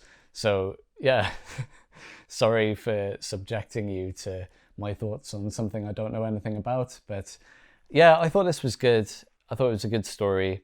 It was, I guess, like a modern fairy tale about a man who finds out he has terminal cancer and decides to go to his brother's house, which he remembers it used to be owned by his uncle, and he has childhood memories there. He's basically confronting his childhood. I really enjoyed the beginning, actually. He has these awkward interactions with the doctors. He's not behaving like he should, which reminded me a bit of The Stranger by Camus. I haven't read that book in a very long time. I think I would find it a bit more problematic now. It's potentially a bit racist, but you know, someone not acting as they're supposed to according to the general rules of society or whatever. Gusts of wind barely warmed by July drove the rain aslant across the blank eastern gaze of Epstein's Virgin and dripped down the body of her fabulous son. But it hurt, the child's voice said behind him. You make a fuss about nothing, a mother or a governess replied. This could not have been said of the examination Wilditch endured a week later, but he made no fuss at all, which perhaps aggravated his case in the eyes of the doctors who took his calm for a lack of vitality. For the unprofessional to enter a hospital or to enter the services was very much the same effect. There is this sense of relief and indifference. One is placed quite helplessly on a conveyor belt with no responsibility anymore for anything. Wilditch felt himself protected by an organisation while the English summer dripped outside on the coupes of the park cars. He had not felt such freedom since the war ended. I really like that bit. Quite a pessimistic take on the sense of freedom as freedom from choice. You know, choices are difficult. I can understand that feeling of liberation from choice when you've just got to go with the flow or whatever. But the reality is you've had all your freedom taken away, right? Yeah, everything in the hospital was great. It was very pessimistic and awkward. And then he goes to the big house, this huge house in the country where he has these childhood memories. His brother's been living there ever since they were kids, I think. So for him, everything's completely normal. Wilditch, the main character, is wrapped up in his childhood memories and this myth he has of this being a magical place from his childhood. And his brother is just quite bitter about the house, about how the extension he's done didn't go quite to plan. They had to tear up the tennis courts to plant potatoes during the war, and they probably won't have time to put them back in. There are council flats that make lots of noise now nearby that he's pissed off about. And there's all this interesting stuff about the Fabians, the Fabian Society, like a left-wing think tank. They're still around. Their whole thing is like trying to influence policy to move to the left gradually over time, which was very in vogue following the war and the implementation of the welfare state in the UK. They don't feel super relevant now. We seem to be at lightning speed running in the opposite direction. His mother was clearly a big Fabian. He's going through kind of old books and his mother's notes, and there's lots of stuff to do with the Fabian Society, and there's like an essay, a debate, like a report of a debate his brother gave in favour of those policies. But he's clearly not really in favour of that stuff anymore. Now he's faced with the noise of the council houses behind him. He's gotten more conservative as he's gotten older. yeah, Ditch has this memory of this great island in a lake by the house, and his brother's just like, it's dark when he arrives, so he doesn't get to see it, but his brother's like, what are you talking about? It's a little pond and like a tiny scratch of land in the middle. There's nothing, like, you're mad. And he's like, oh, do you remember, was I ever missing for a long period of time? And his brother was like, well, you'd run off, you'd be home late, or maybe you wouldn't come home overnight or something.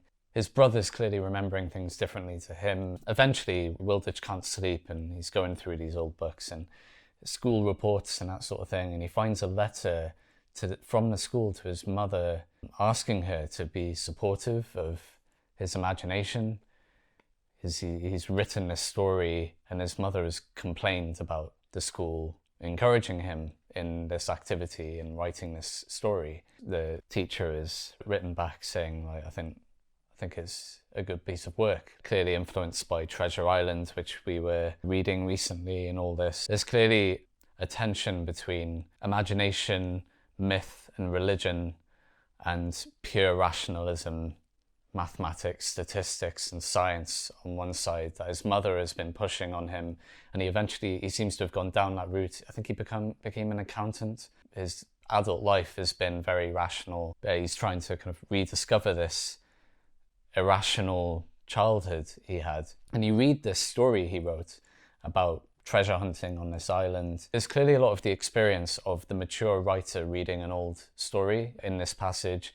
The main character is like, oh, I can't believe I would write like that, I can't believe I would do that, or that's clearly terrible, critiquing his like child self writing this story. I definitely get the feeling like Greene has looked at some of his old stuff, maybe his childhood writing or whatever, and is critiquing it harshly, even though he was a child, and it's going to be immature in some ways.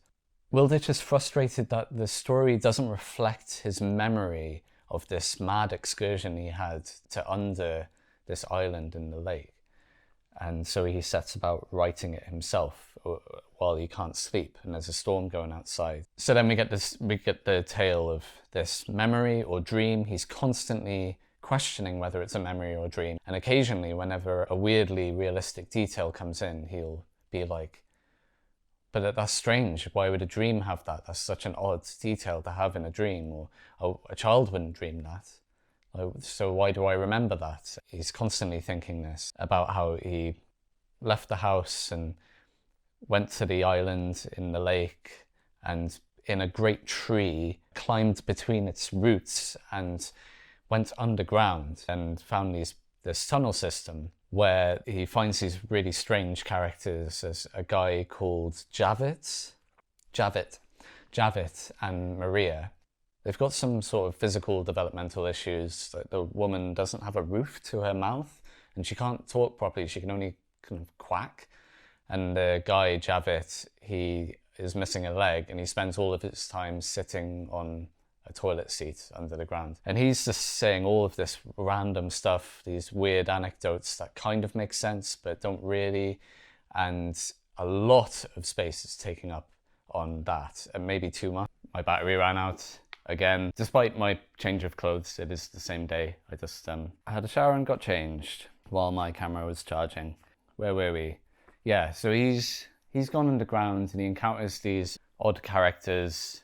Maria is just, her character seems to be condensed into just making broth for Jewett and the kid. The kid's like, oh, nice to meet you. Can I go? And they're like, nah, you can't go. You gotta stay.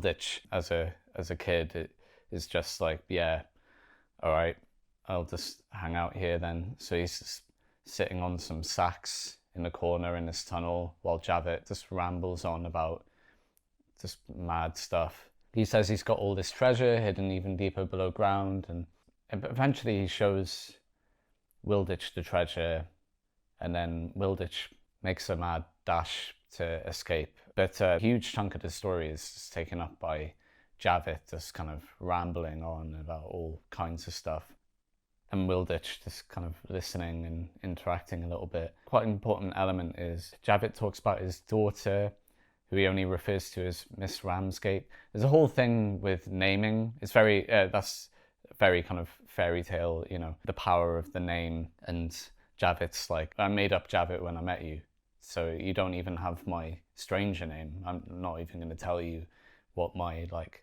family name is. He talks about how he's one of the only people who knows his own true name, who is traditionally only known by the person who delivers you as a baby, but that man told him his name. There's a whole load of stuff like that. That's very kind of fairy tale stuff. He talks about his daughter, Miss Ramsgate, and he gives Disch a magazine with pictures of her in that like is potentially like a porn mag.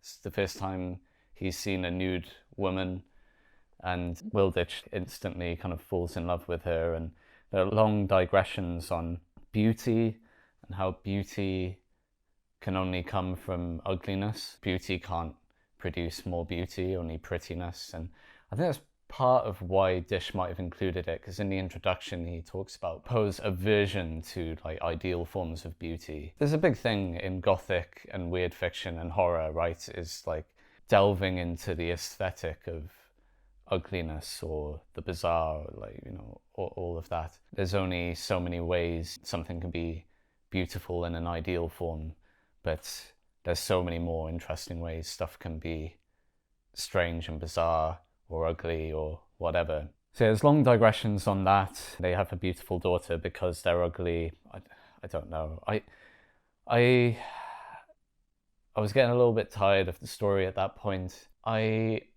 wasn't really in the mood for a fairy tale story, not gonna lie. It was reminding me in places of Little Big, which I read a while back. I had a very mixed experience reading the book, and ultimately I don't like it. It's by the author John Crowley, who does sound interesting. It sounds like he's written a lot of good stuff. The first half I thought was pretty good, and the twee level was like almost as high as I can take it, but I was willing to put up with it because the writing was so good. And he was depicting the kind of the magic of stuff just out of sight very well. But it just collapsed in the second half for me and lent quite heavily on racial stereotypes.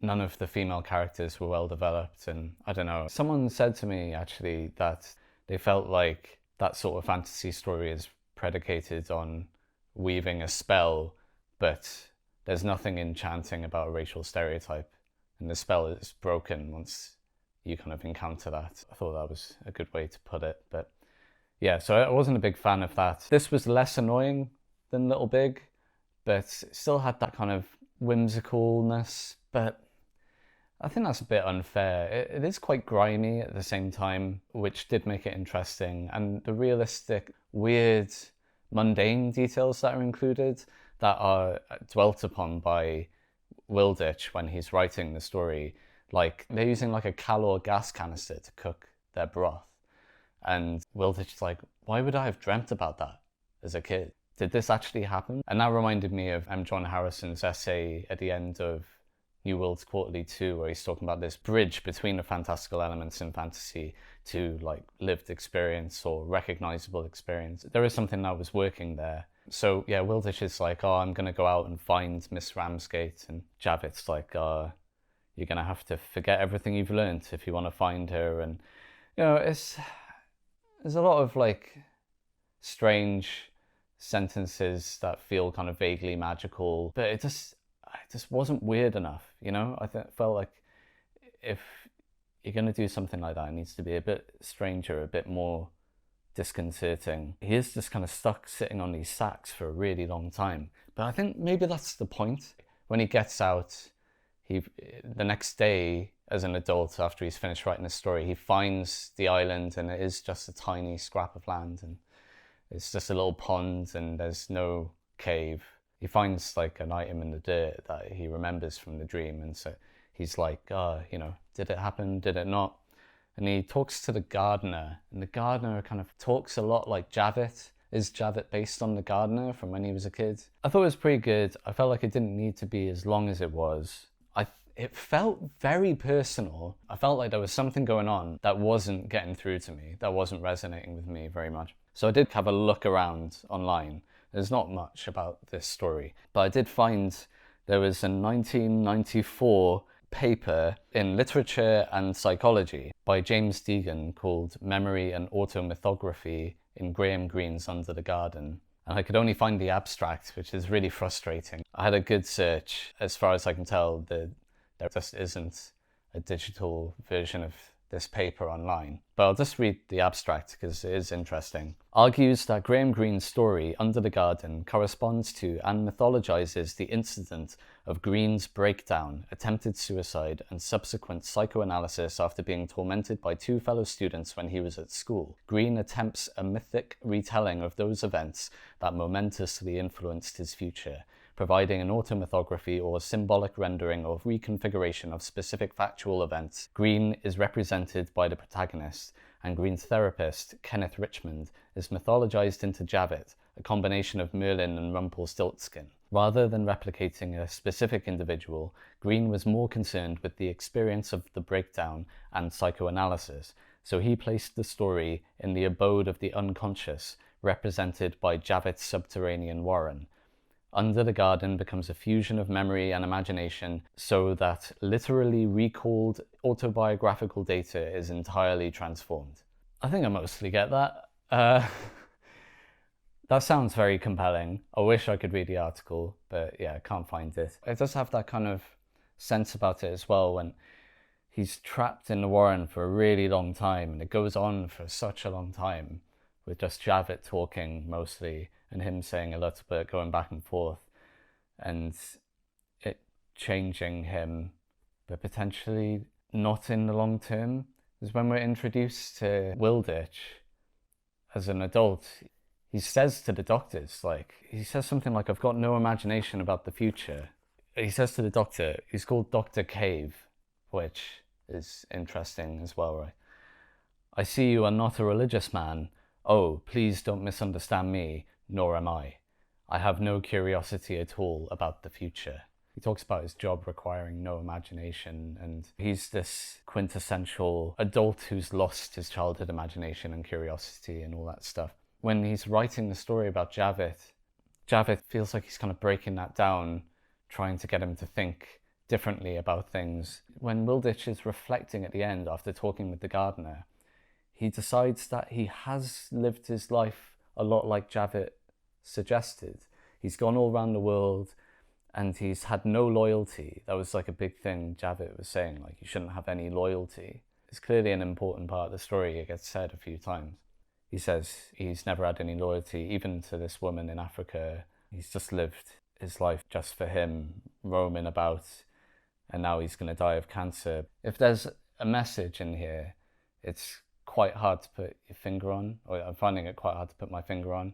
It feels like it's quite straightforward at first, but it is quite ambiguous. I think the process of writing the story out is him rediscovering it and maybe realizing that his life hasn't been the way he thought it was. He hasn't been as rationalist as he thought he was, or I don't know. It's really difficult to say. I'm just on the Wikipedia now. I mean, this is true of most English writers if you go back more than 70 years, but he's basically part of the aristocracy, really, you know, privately educated and related to Robert Louis Stevenson, which is interesting. His grandmother was first cousin to Stevenson, and Treasure Island figures a lot in this story. So this seems important. In his childhood, Greene spent his summers at Harston House, the Cambridgeshire home of his uncle Sir Graham Greene. In Greene's description of his childhood, he describes his learning to read there. It was at Harston I quite suddenly found that I could read. The book was Dixon Brett, Detective. I didn't want anyone to know of my discovery, so I read only in secret in a remote attic, but my mother must have spotted what I was all the same, for she gave me Ballantyne's Coral Island for the train journey home. Always an interminable journey with the long wait between trains. So that's interesting that Under the Garden can't be too autobiographical if he's talking about his mother supporting his interest in reading by giving him a juvenile adventure book. That's very different to the mother in this story, who is strictly wants to remove all imagination and religion and curiosity, anything which isn't rationalist and scientific from her child's mind. Greene had manic depression and suffered with that his whole life. There's an interesting quote from him here, from a letter to his wife. He said he had a character profoundly antagonistic to ordinary domestic life, and that, unfortunately, the disease is also one's material. Yeah, that's quite upsetting, really, but understandable. His uncle's place, Harston House, is clearly the basis of the house in under the garden. So yeah, it was really interesting, and a bit more so having known some of the personal details of Graham Greene's life. So this is talking about Graham Greene's time at boarding school. I've heard a fairly convincing argument that private schools in England, particularly the public schools, you know, the fanciest ones, they are just institutions designed to traumatize children into becoming the kind of psychopaths required to rule the country and all else. There's something very compelling in that, although I'm sure many people would disagree from their own life experience, but I'm not surprised to hear that he had a hard time at a fancy school. Bullied and profoundly depressed, Greene made several suicide attempts, including, as he wrote in his autobiography, by Russian roulette and by taking aspirin before going swimming in the school pool. In 1920, aged 16, in what was a radical step at the time, he was sent for psychoanalysis for 6 months in London, afterwards returning to school as a day student. I'm pretty convinced that this article in Literature and Psychology is spot on. Again, pains me that I can't read the full thing, but interesting that Greene would use a kind of one of his few non-realist stories, use it like a fairy tale as a space to explore his experience of psychoanalysis. Yeah, very cool. The writing was great, which is no surprise really, because it's a famous literary author from the mid-20th century, so I expected the prose to be pretty good. I think there's a lot about the story that's fascinating, but it didn't excite me in the same way that, say, Bodies by Joyce Carol Oates, which I'm just going to keep talking about because it's just a hell of a story. I feel like I didn't review that for long enough. I just kind of sped through it, but man, that story was so good. Can't wait to read more Oates. And M. John Harrison's story. I mean, most of the stories in this collection are good, but maybe only a few of them are quite exciting, which that's how a lot of anthologies go, really. Barely any duds, though, which is very unusual. All right, next up, we got Holland of the Mind by Pamela Zoline. I'm missing the illustrations from New Worlds. It's nice to have an illustration to go along with a short story. Good excuse for a bit of weird artwork. And the criticism. Gonna have to go back to New Worlds soon. Get a dose of both of those. 3 stories left, so not far to go. Okay, so The Holland of the Mind by Pamela Zoline. Like Russell Fitzgerald, Pamela Zoline was another painter / author, maybe a bit more split between the two, whereas Russell Fitzgerald seemed to primarily be a painter who wrote the occasional story, potentially just that one, The Last Supper.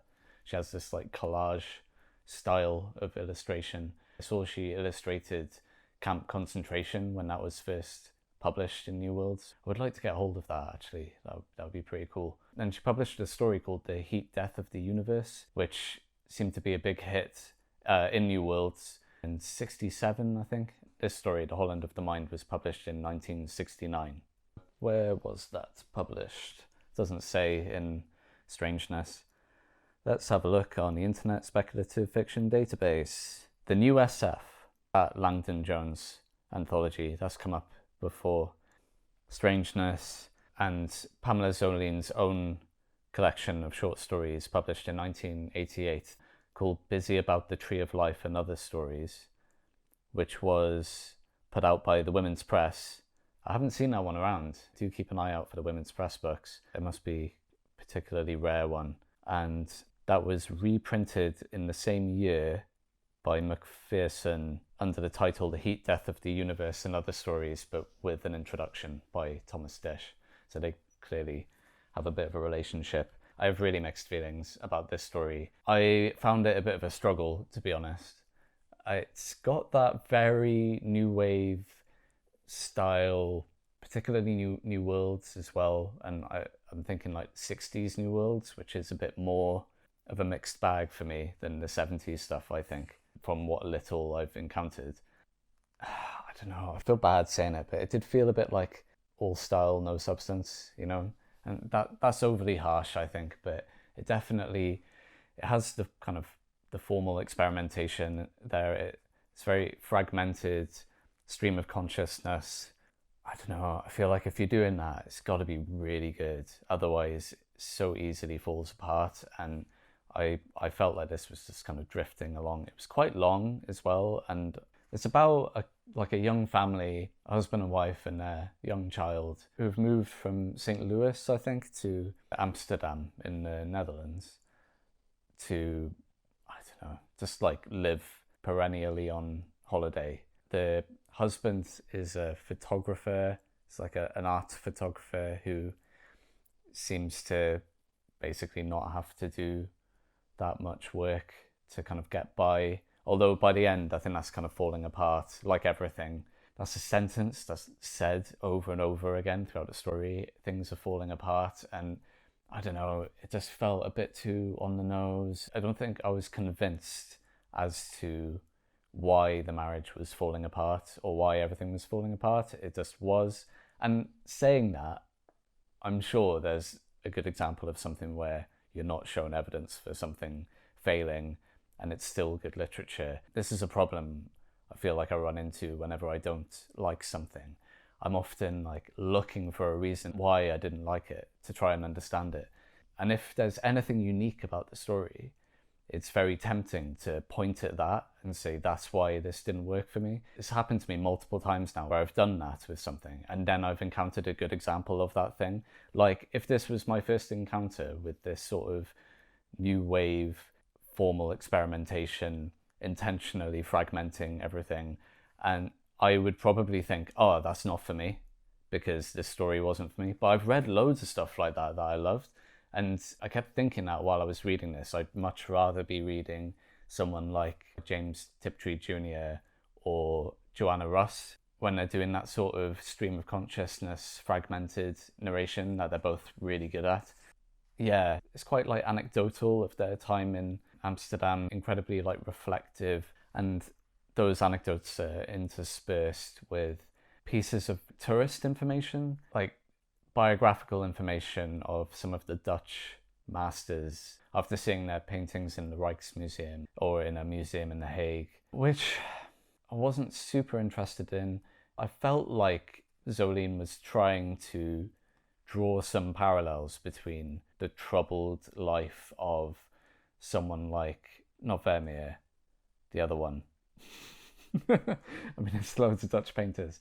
Rembrandt, I think not much is known about Vermeer, which is touched upon here. I kept feeling quite irritated by the American expat thing, or the Westerner expat thing, you know. I mean, I've talked about it before. I tried to do it in the past and bailed, and I'm really glad I did because I don't think it's for me.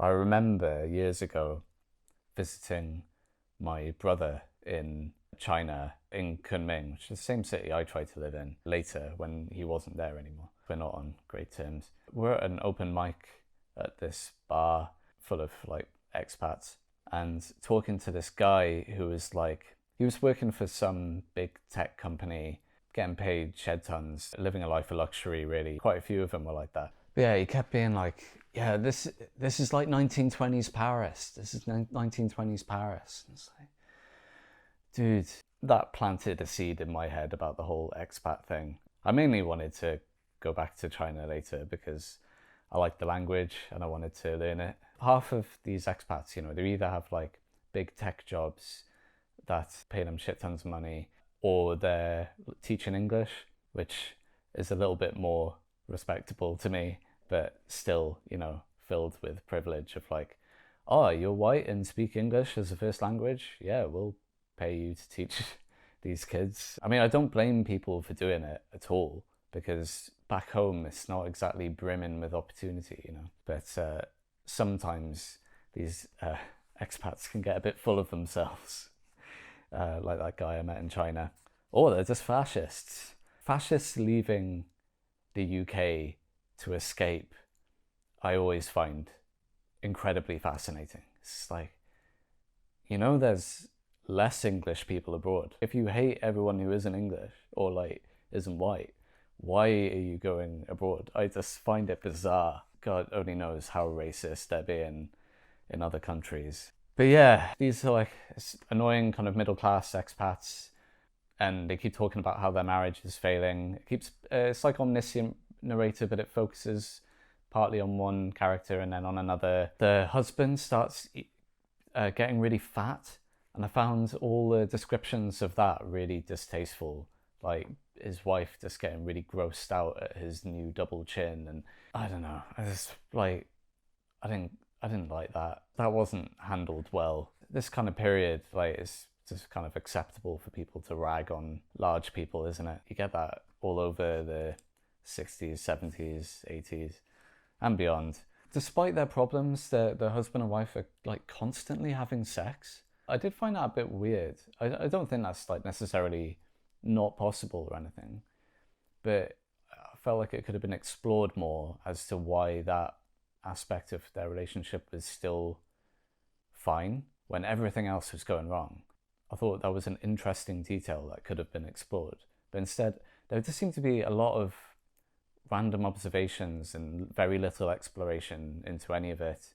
I'm always a bit wary of how weighted this word is, but I think something like this I am tempted to call pretentious, in that I think what it's reaching for it hasn't grasped. You know, it's made a leap and it's fallen short. I find when that happens with a work that it can damage it more than if it wasn't reaching so high or far. I kept thinking of two films I've seen while I was reading this story that I thought dealt with two aspects of the story better than this story did. One is Don't Look Now, which is a really good 70s adaptation of the Daphne du Maurier story. It stars Donald Sutherland and who was the director? Nicholas Roeg. Don't Look Now is great. Apart from maybe the twist at the end is extremely dated. I think it's a very faithful adaptation of the story, and the story is a lot older than the film. It could easily be regarded as offensive to little people. It's very weird, but the rest of the film is great. And that's about a couple who they're working in Venice. The husband is restoring an old church or cathedral even, and their marriage has been shaken by the death of a child, and there's all of this, there's just this weirdness suffusing everything about their lives, and the husband starts getting these like prophetic visions, but he doesn't necessarily realize they're prophetic. He's like a sensitive, you know. Yeah, mad shit happens. It's really good. Just great atmosphere, and that shows like a marriage under strain in like an expat situation really well. My wife read the story. She said it's good, but I think she preferred the film actually. But I haven't read it myself. And the other film I kept thinking of while reading this story, which is also based on a short story. But considering this is a short fiction channel, I'm really failing here at covering the short fiction. But the other film I kept thinking of was Shalken the Painter. I don't need to look it up. Shalken the Painter. I do need to look up the director though. It's like BBC in its absolute prime. It's 70s as well. It's like a made-for-TV movie about one of the lesser known but still important Dutch painters. I think he's quite an early one, Shalken. And it's also like weird fiction, definitely gothic, but it was written by Sheridan Le Fanu, the short story, in the 19th century. Yeah, which I really need to read. But the guy who made it, find his name, they got him on board to make this series of art documentaries for the BBC. Called, I think it was Omnibus, yeah. Directed by Leslie Megahy. I'm probably sorry if I'm pronouncing that badly. Yeah, he's from Belfast, and he only agreed to take the job if he could make this film as part of the series, adapt this Sheridan Le Fanu story, Shulkin the Painter. I randomly rented the Blu-ray from a place in town. Bristol still has a video rental store in the centre of town. It's also, they have like 2 little cinema screens which you can rent out.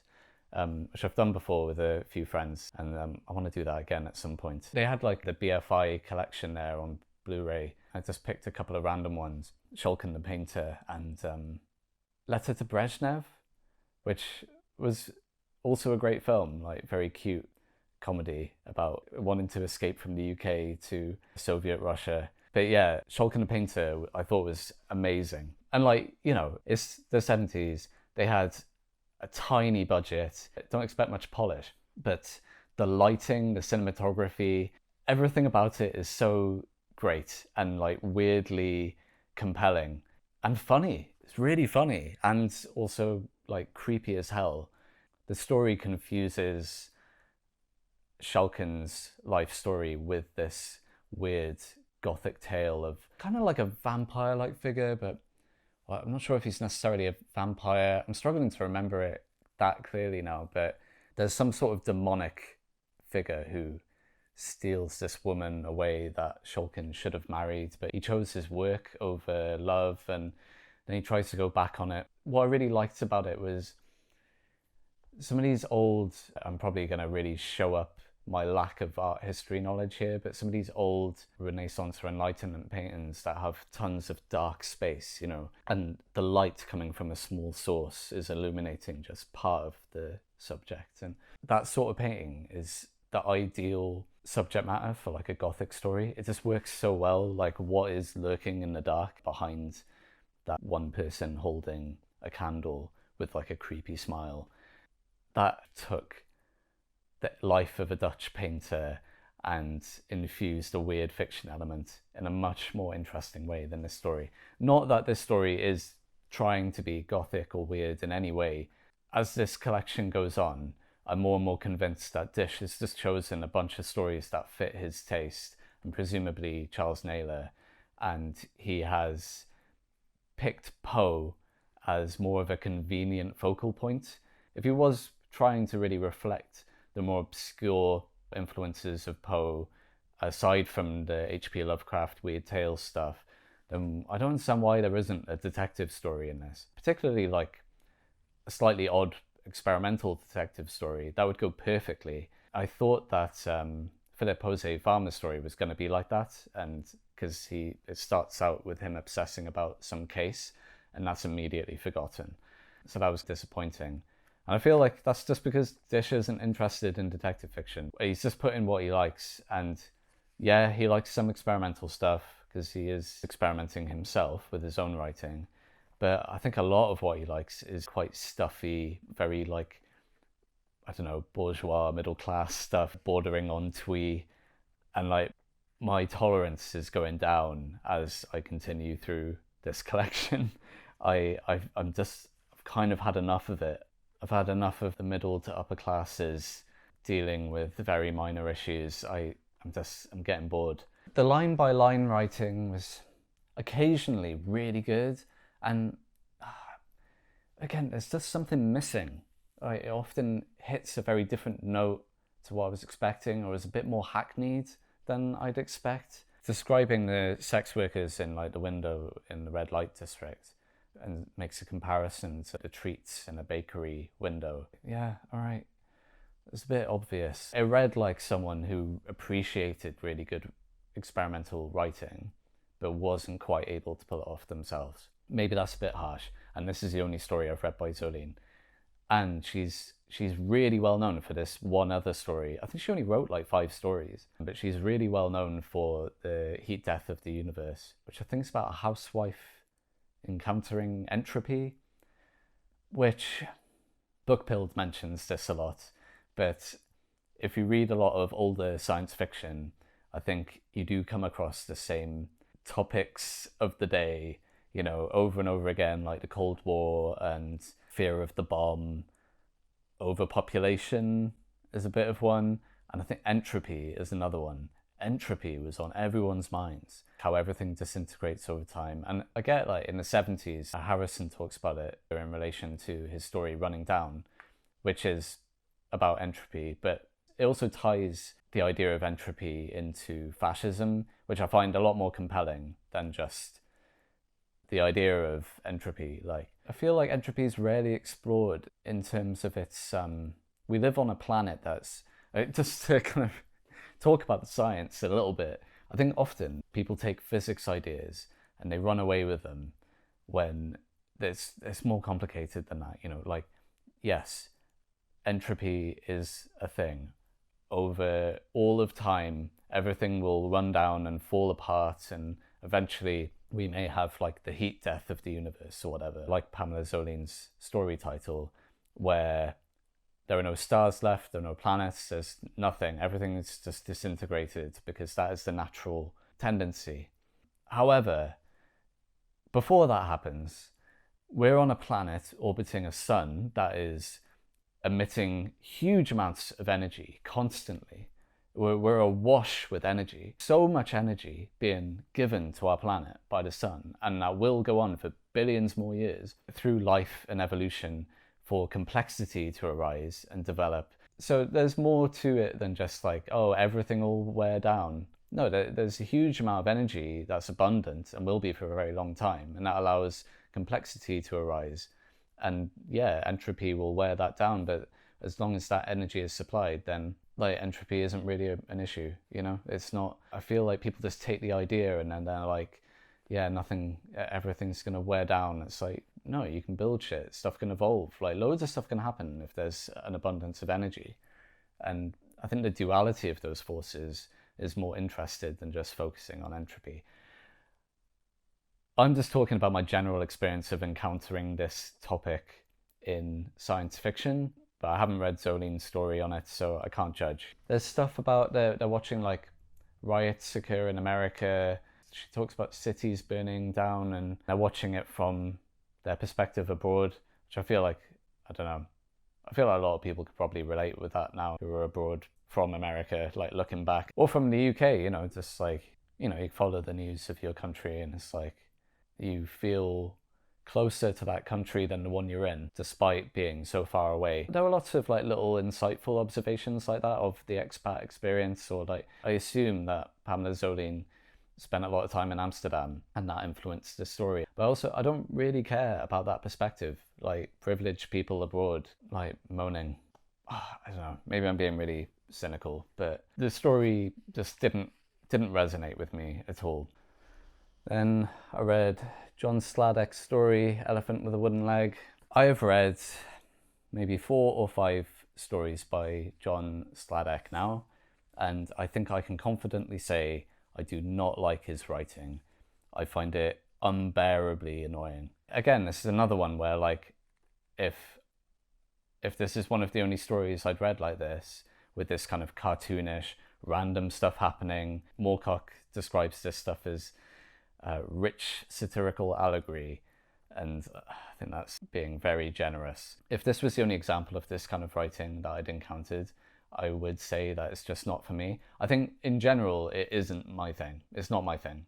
But when Barrington Bailey does it, I can tolerate it a lot more because he's just more interesting. He's weirder in a more interesting way. It's not like clownish. I don't know.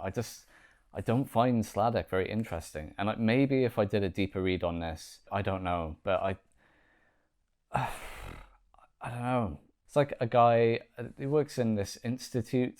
It's an institute of futurologists, and they're all doing wacky stuff. And he talks about how eventually they all go mad, and all the mad futurologists are basically accumulating in his ex-boss's mansion, where they're really doing mad stuff, like putting a wooden leg on an elephant and studying spontaneous combustion in giraffes. I know that's the name of his short story collection, isn't it? Like, Keep the Giraffe Burning. That might be a reference to another story in that collection. Yeah, cockroaches are kind of in charge, maybe, which I guess links back to Disch's story. He's definitely put this in there for that reason, I think, to have like a recurring motif throughout the collection, which I respect, but yeah, I just hated this story. I got about halfway through and then I started skimming. Reading John Sladek is a mild form of torture for me. And again, you know, mileage may vary wildly. All of the New Wave guys love him. I don't get it. Yeah, I guess humor dates a lot more quickly than anything else, you know. That's probably part of it. I think the only thing I found a bit interesting was that they're like a futurological institute, but all of the stuff they're doing before they go mad seems to be about helping the government maintain control over an increasingly destabilized country. I thought that was interesting. But it's just like one little thing, and then there's 100 other things going on I couldn't care less about, you know, just, yeah. And they put the cockroaches on a rocket. I don't know. Nah. I'm just going to move on. I don't think I have anything really interesting to say about that. The last story in the collection I read was Thomas Mann, The Wardrobe. And this was good. I think, again, it's intentional from Disch to put Mann after Sladek. Camp Concentration has a double dedication in the front to Sladek and Mann, saying both good writers. And with Mann, yeah, I agree. He's inarguably a good writer. But Sladek, I just don't get it. I've read most of The Magic Mountain. Thomas Mann described it as a problematical novel, and I fully agree. I'm scared by people who uncritically praise it as the be-all and end-all of literature. It's like, did we read the same book? Like, I mean, I haven't got quite to the end yet. I'm like a couple of chapters away. But there's a lot of dodgy stuff in that book. It's kind of weird. It's politically a mess, potentially philosophically too. And that's fine, but let's not put it on a pedestal too much. Very well written, and Thomas Mann is clearly extremely intelligent to be able to write something like that. I don't know. I thought the first half was more interesting when Hans Castorp is rebelling against Settembrini's didactic enlightenment stuff. It's also full of like really annoying stuff, like Settembrini embodies the Enlightenment, and so every time he comes in a room he switches a light on, and it's like, come on, like, it's a bit on the nose. Like, it's like if P.G. Wodehouse was interested in politics and philosophy, which he wasn't to any degree. P.G. Wodehouse was so uninterested in politics, he didn't even notice the Nazi invasion, and he ended up getting captured and being forced to produce Nazi propaganda. So I guess the joke's on him. Yeah, Thomas Mann, all over the place. With Magic Mountain anyway, he wrote it over a very long time. I think his political and philosophical sentiments changed during that time, and that's quite noticeable. And I think the book gets worse for it as it goes on. He starts off quite Nietzschean, like, you know, he's clearly set up a bit of a dialectic between the Apollonian and the Dionysian, and he weaves that all into the interpersonal stuff going on at the what do you call it? The old resorts for rich people where they go when they're sick. Sanatorium? Yeah, sanatorium. I did really enjoy seeing the influence on camp concentration from the sanatorium setting. Lots of intelligent people who are sick and getting sicker, most of them little jibes they're having at each other. I think Disch does it better, to be honest. He takes that aspect and like pushes it a bit further in like a direction I find more interesting and entertaining. But yeah, Mann's exploration of like it's an ideas book, Magic Mountain, you know, and he's exploring philosophy and politics as much as medicine, and all the stuff about medicine was really interesting, particularly because it was written right on the cusp of just before molecular biology became a thing. So they know all this stuff about the human body, the anatomy and physiology, but they don't understand what DNA is, they don't understand genetics, they don't know the molecular basis of anything. And Thomas Mann is kind of highlighting that and being like, this kind of mad that we don't know this stuff. And there's about to be a huge revolution in that kind of biology. And he kind of ties it into sex in a really interesting way. There's a mad scene where he's reading a medical textbook that ends in it gets more and more tied up with his thoughts about this woman he's obsessed with, and it ends with him having an orgasm. It's bizarre. It reminded me of Crash, like that scene. Like, there's so much in that book that is amazing and like really cool. But yeah, the Woodhouseian stuff, I can enjoy Woodhouse if I'm in the right mood. But that kind of humour, when dragged out for a doorstopper length, tends to get a bit irritating for me after a while. And I don't know, the woman he's obsessed with is called Madame Chauchat, like Hot Cat. It's like, yeah, all right, that kind of cutesiness to it, like, just gets a bit wearing. Some of the more delirious scenes are really cool, but the second half, so Thomas Mann was getting on board with a lot of the nationalism in Germany as it was building up over the 30s. But I think he got a bit troubled by some of the violence that was breaking out, and then started to distance himself from that movement and like the eventual fascism that came. And so the second half of the book is quite influenced by that. And he decides to introduce a character who represents Catholicism and communism, and is like, look how evil they are. It's just like a ridiculous straw man for Hans Castorp to be repelled back towards the humanist Enlightenment values of Set and Greene. And then some of the philosophy gets more explicitly sexist. Obviously, I'm not a fan of nationalism. I'm glad Mann distanced himself from that. But to suggest that the real threat is communism while fascism is rising seemed a bit ridiculous to me.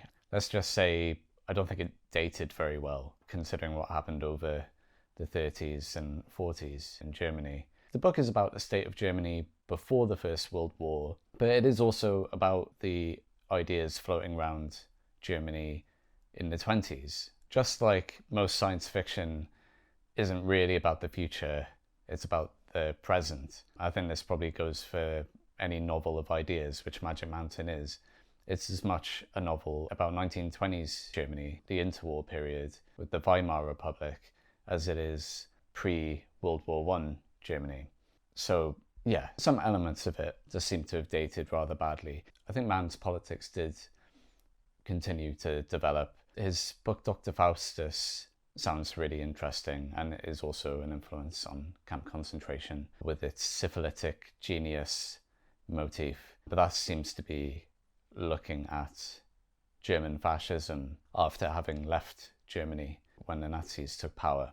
And I've seen him quoted saying, like, well, as a principle, communism is about equality and making everyone's lives better, whereas fascism is morally bankrupt. So I am still interested in reading his later stuff when he develops this thought, but that's not really present in the Magic Mountain. It just stuck out like a sore thumb to me. I find it very funny that you see lots of people rave about Magic Mountain, and it is like an extremely intelligently put together work, and there's lots of great writing in it. But what I find particularly shocking is when people rave about this book and then say it's extremely relevant for our time, when I think it's a bad book to look at in terms of how to understand what's happening now.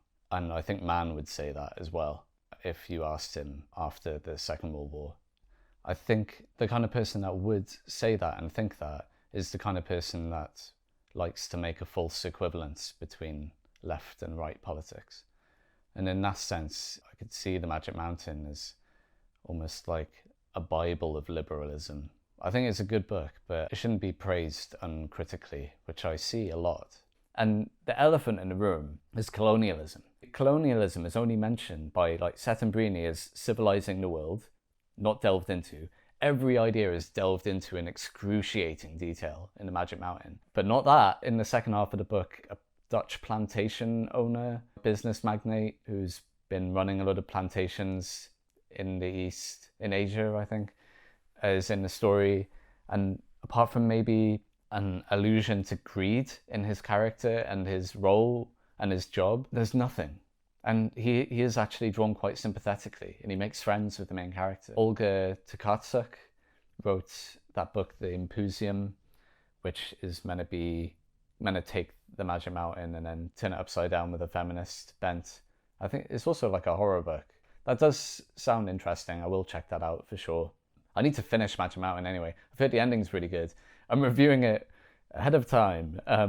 I've slowed down so much, so I feel like I've just got to push through. But yeah, second half, not as interesting or fun. But anyway, the wardrobe I liked. It's about a very well-off, very bourgeois character. Is anyone surprised at this point of this collection? I'm certainly not, and particularly not that it's Thomas Mann, who was a very well-off bourgeois character himself. Albrecht van der Qualen is on a train. He's been given months to live. Again, like, you know, parallels to Magic Mountain in that sense. Mann clearly likes to write about characters who are sick, potentially terminally sick. He's on a train going from North Germany south. Is he heading to Venice, I think? He's going to Rome.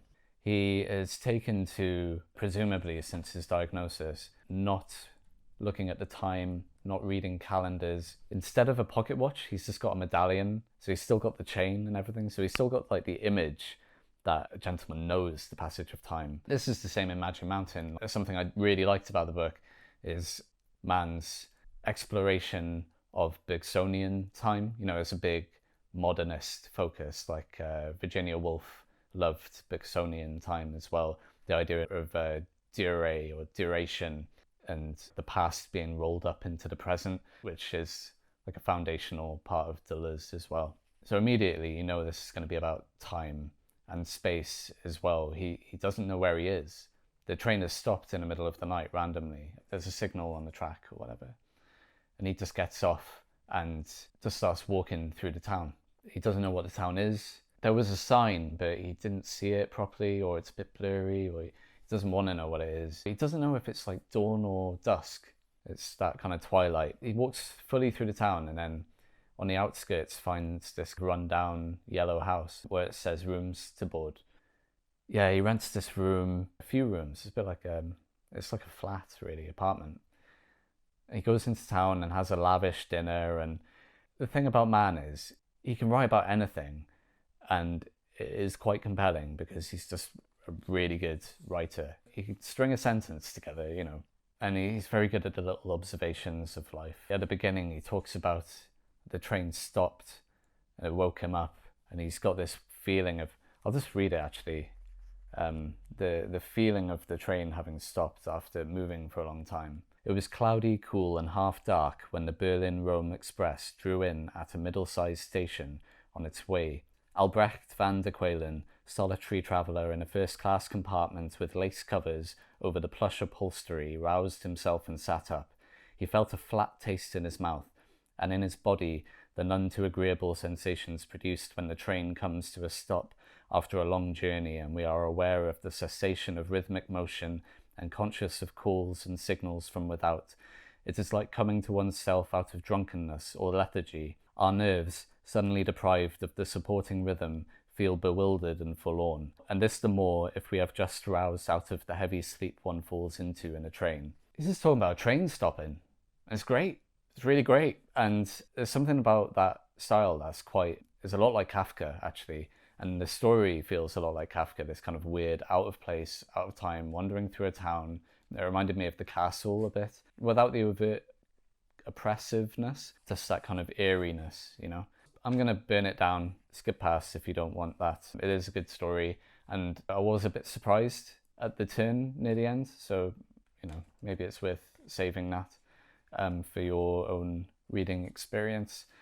But he comes back from this dinner and he even sits down and has a drink and a cigar, and then he goes into the bedroom and he sees there's a woman in the wardrobe, like completely naked, like stunningly beautiful, just standing there, and he's like understandably surprised, and she starts telling him a story about two lovers that stab each other to death. And then it talks about how he just stays on in this town, and every night he goes in his room and listens to another horrible story told by this woman. Despite the horrible nature of the stories, it's giving him a feeling of relief. I thought that was really cool. I resonate with that a lot. I've wondered a lot if my tastes drifting towards horror and kind of more horrible stuff is linked to the fact that I'm chronically ill, and I get a weird kind of relief from it. I don't know.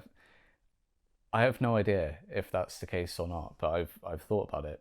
There's some weird stuff with sex that's kind of brushed over, and it's weird, but yeah, I thought the story was extremely interesting, and I felt like it was the perfect way to end this collection. I think Disch really knew what he was doing, putting this here. The idea of like, you've just read a load of weird stories and you found it entertaining, or perhaps you've gotten relief from it in some way. It's weird that that is the case, that we find this stuff interesting. I don't know. Maybe that's a bit trite or whatever, but yeah, I felt like that was the case. And it was nice to end on a good note. I did feel like two of the weaker stories were near the end. The Zoline was okay. I didn't enjoy it, but I could understand someone enjoying it. You know, the Sladek, please, if someone really likes Sladek, can you explain to me why? I'm interested. I think maybe it's just a sense of humor thing. I just really don't like him. I've got a copy of TikTok upstairs. There's one about the killer robot, and I don't think I'm gonna read it. If anyone wants it, let me know. If you're in the UK, I'll post it to you. I've done a great job selling it, so why wouldn't you? Where can you find The Wardrobe by Thomas Mann? Right, first published 1946 in Strange to Tell, Stories of the Marvellous and Mysterious, edited by Marjorie Fisher Rolfe Humphreys. And then More Stories, Strange and Sinister, 1967. The Continental Short Story, An Existential Approach, 69. Summoned from the Tomb, Great Tales of Horror, 73. Strangeness, Collection of Curious Tales, 77 and 78. Magical Realist Fiction, An Anthology, 84. The Penguin Book of Ghost Stories, 84 through to 91. So, lots of places. It is like an existential ghost story, really. Without the ghost, maybe the woman's a ghost. It's not important. Yeah, okay, so we're finally there. It's been a very, very long time reviewing this, which you probably noticed. If you've taken the time to look up any of the stuff I've mentioned that is that refers to anything going on in the outside world, you'll probably realize just how long I've been reviewing this. There's a good reason for that. I got taken off a medication that was helping me, but giving me really bad side effects, and put onto a medication that made everything 100 times worse, and I basically lost the ability to read, which very much could have influenced my take on some of the stories in this collection. Although I was probably having my worst time while I read Bodies and Running Down, and they were two of my favourites. So maybe not. I am now on a different medication that seems to be helping me again without those side effects. So fingers crossed that continues. I don't want this to become like my personal medical blog, but it might be interesting for a bit of context of like, I was having a mental health crisis while reviewing this book, and it's taken me a very long time to do so. What a crazy anthology. I went in half blind. I knew it was going to be this mix of lowbrow and highbrow stuff that's very Disch. It actually leans a bit more towards the highbrow, I think. It's just occasionally got like the Philip Jose Farmer story, which as time goes on, it was fine. Like, I probably gave that a lot more hate than it deserved. I think the worst story is probably the Sladek one. And that was, you know, nothing really annoyed me about it. I just don't find Sladek's writing interesting. Like, my eyes just start to fall off the page, because it's like, and then this wacky thing happened, and this wacky thing happened. I'm like, there's nothing for me to hold on to here. It's just like constant wild imagery. I'm not finding it funny, and I think I am meant to find it funny. Without that, there's nothing, you know? I think it would work better as a cartoon, But even then, I don't know. When people are doing satire, it really needs to resonate with you, you know? I'm really reticent to call it satire as well. It doesn't jump out at me as satire. Shall we have a quick run through? See how I feel now that time has passed as well for some of the earlier stories.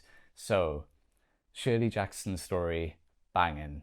Love the paranoia and being made to laugh at something so horrible. She's great at that. Her whole thing of women being driven to insanity by the material conditions around them. Yes, so excited to read more of her short fiction. We Have Always Lived in the Castle is one of my favourite books. Virginia Woolf, that was a great, weird obsession tale. Really well written, obviously. It's Woolf. Aldiss, Where the Lines Converge. All over the place. The opening is some of the best writing I've read. I thought it was great. The description of him looking at the cameras and the daughter like struggling to find his house. I thought that was amazing. But as time went on, it just kind of fell into like quite a rote thriller premise and then became about lizard people. Calvino, yeah, cute, funny. He's great. Sarah Orne Jewett, I really enjoyed the old sailor telling that weird tale. That was great. Philip Jose Farmer was fine, like I was saying. Golden Age style SF schlock. If someone made it into a radio play, I'd enjoy it more, I think. Joan Aiken, Elephant's Ear, got no feelings about it at all. Joyce Carol Oates, Bodies, one of the best short stories I've ever read. So good. Can't wait to read more of her.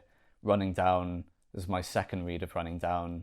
It's a really good story, and I felt like I got more out of it this read through. It's one of the best in this collection for sure. The Roaches by Disch was fine. It felt like a bit of a throwaway story. Nothing wrong with it. There's nothing great about it either. The shift in her thinking from being disgusted by these insects to being disgusted by immigrants to becoming queen of the insects. I did like that, actually. It's kind of cool. The Last Supper surprised the hell out of me, and for that it gets high marks, I think. I just didn't see it coming. The incredibly cruel sense of humour was right up my alley. Among the Dahlias, basically no feelings about it. William Sansom. Under the Garden by Greene was fine. It felt very personal. It was generally very well written, but I don't think it impacted me very much. I didn't find it super interesting.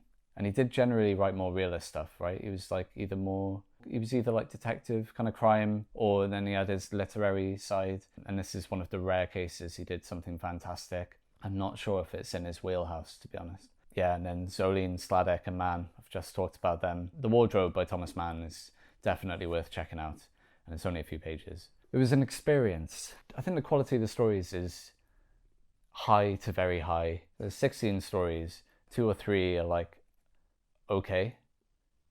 I don't think any of them were explicitly bad, apart from Sladek's story, but that might just be my personal take on his sense of humour. And I couldn't tell what was coming next, you know. It's not like your average collection of horror or weird fiction or ghost stories.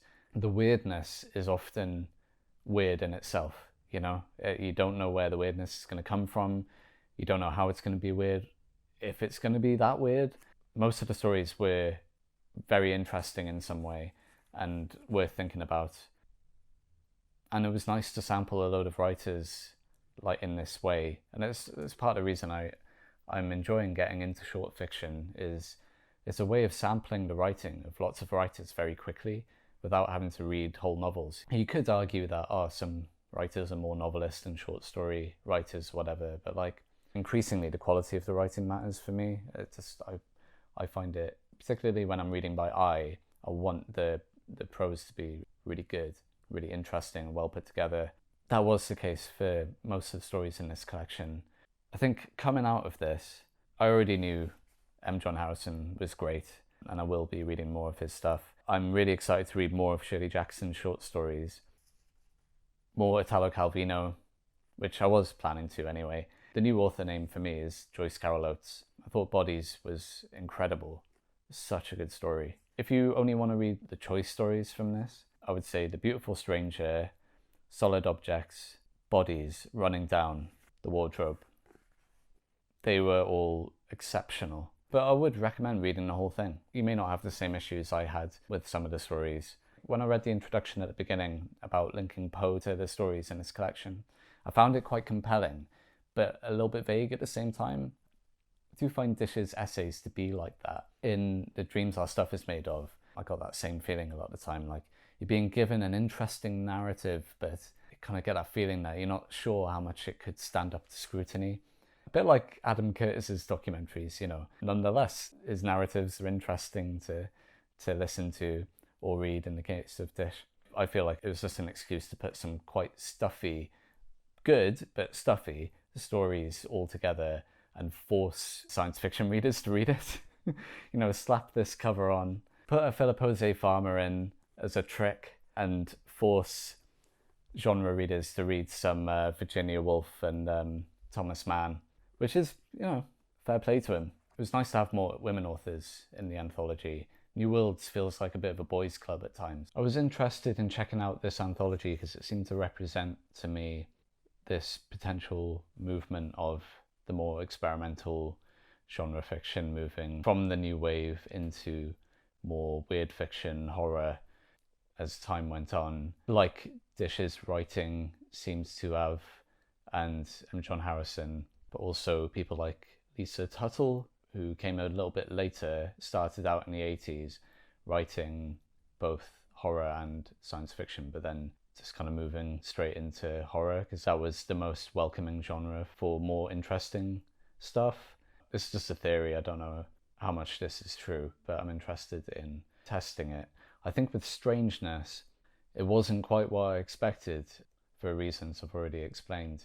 Apart from the occasional experimental story, like Bodies running down Holland of the Mind is trying to be, the collection mostly seems to be looking back at writers from the early 20th century, late 19th century, doing something a little bit different, but in line with the tradition of the ghost story, say, or, you know, like Poe, like Disch is saying. Like I said before, I think it's more reflective of Disch's tastes as it goes on. The collection is so eclectic, but I think Gothic fiction seems to be the main focus.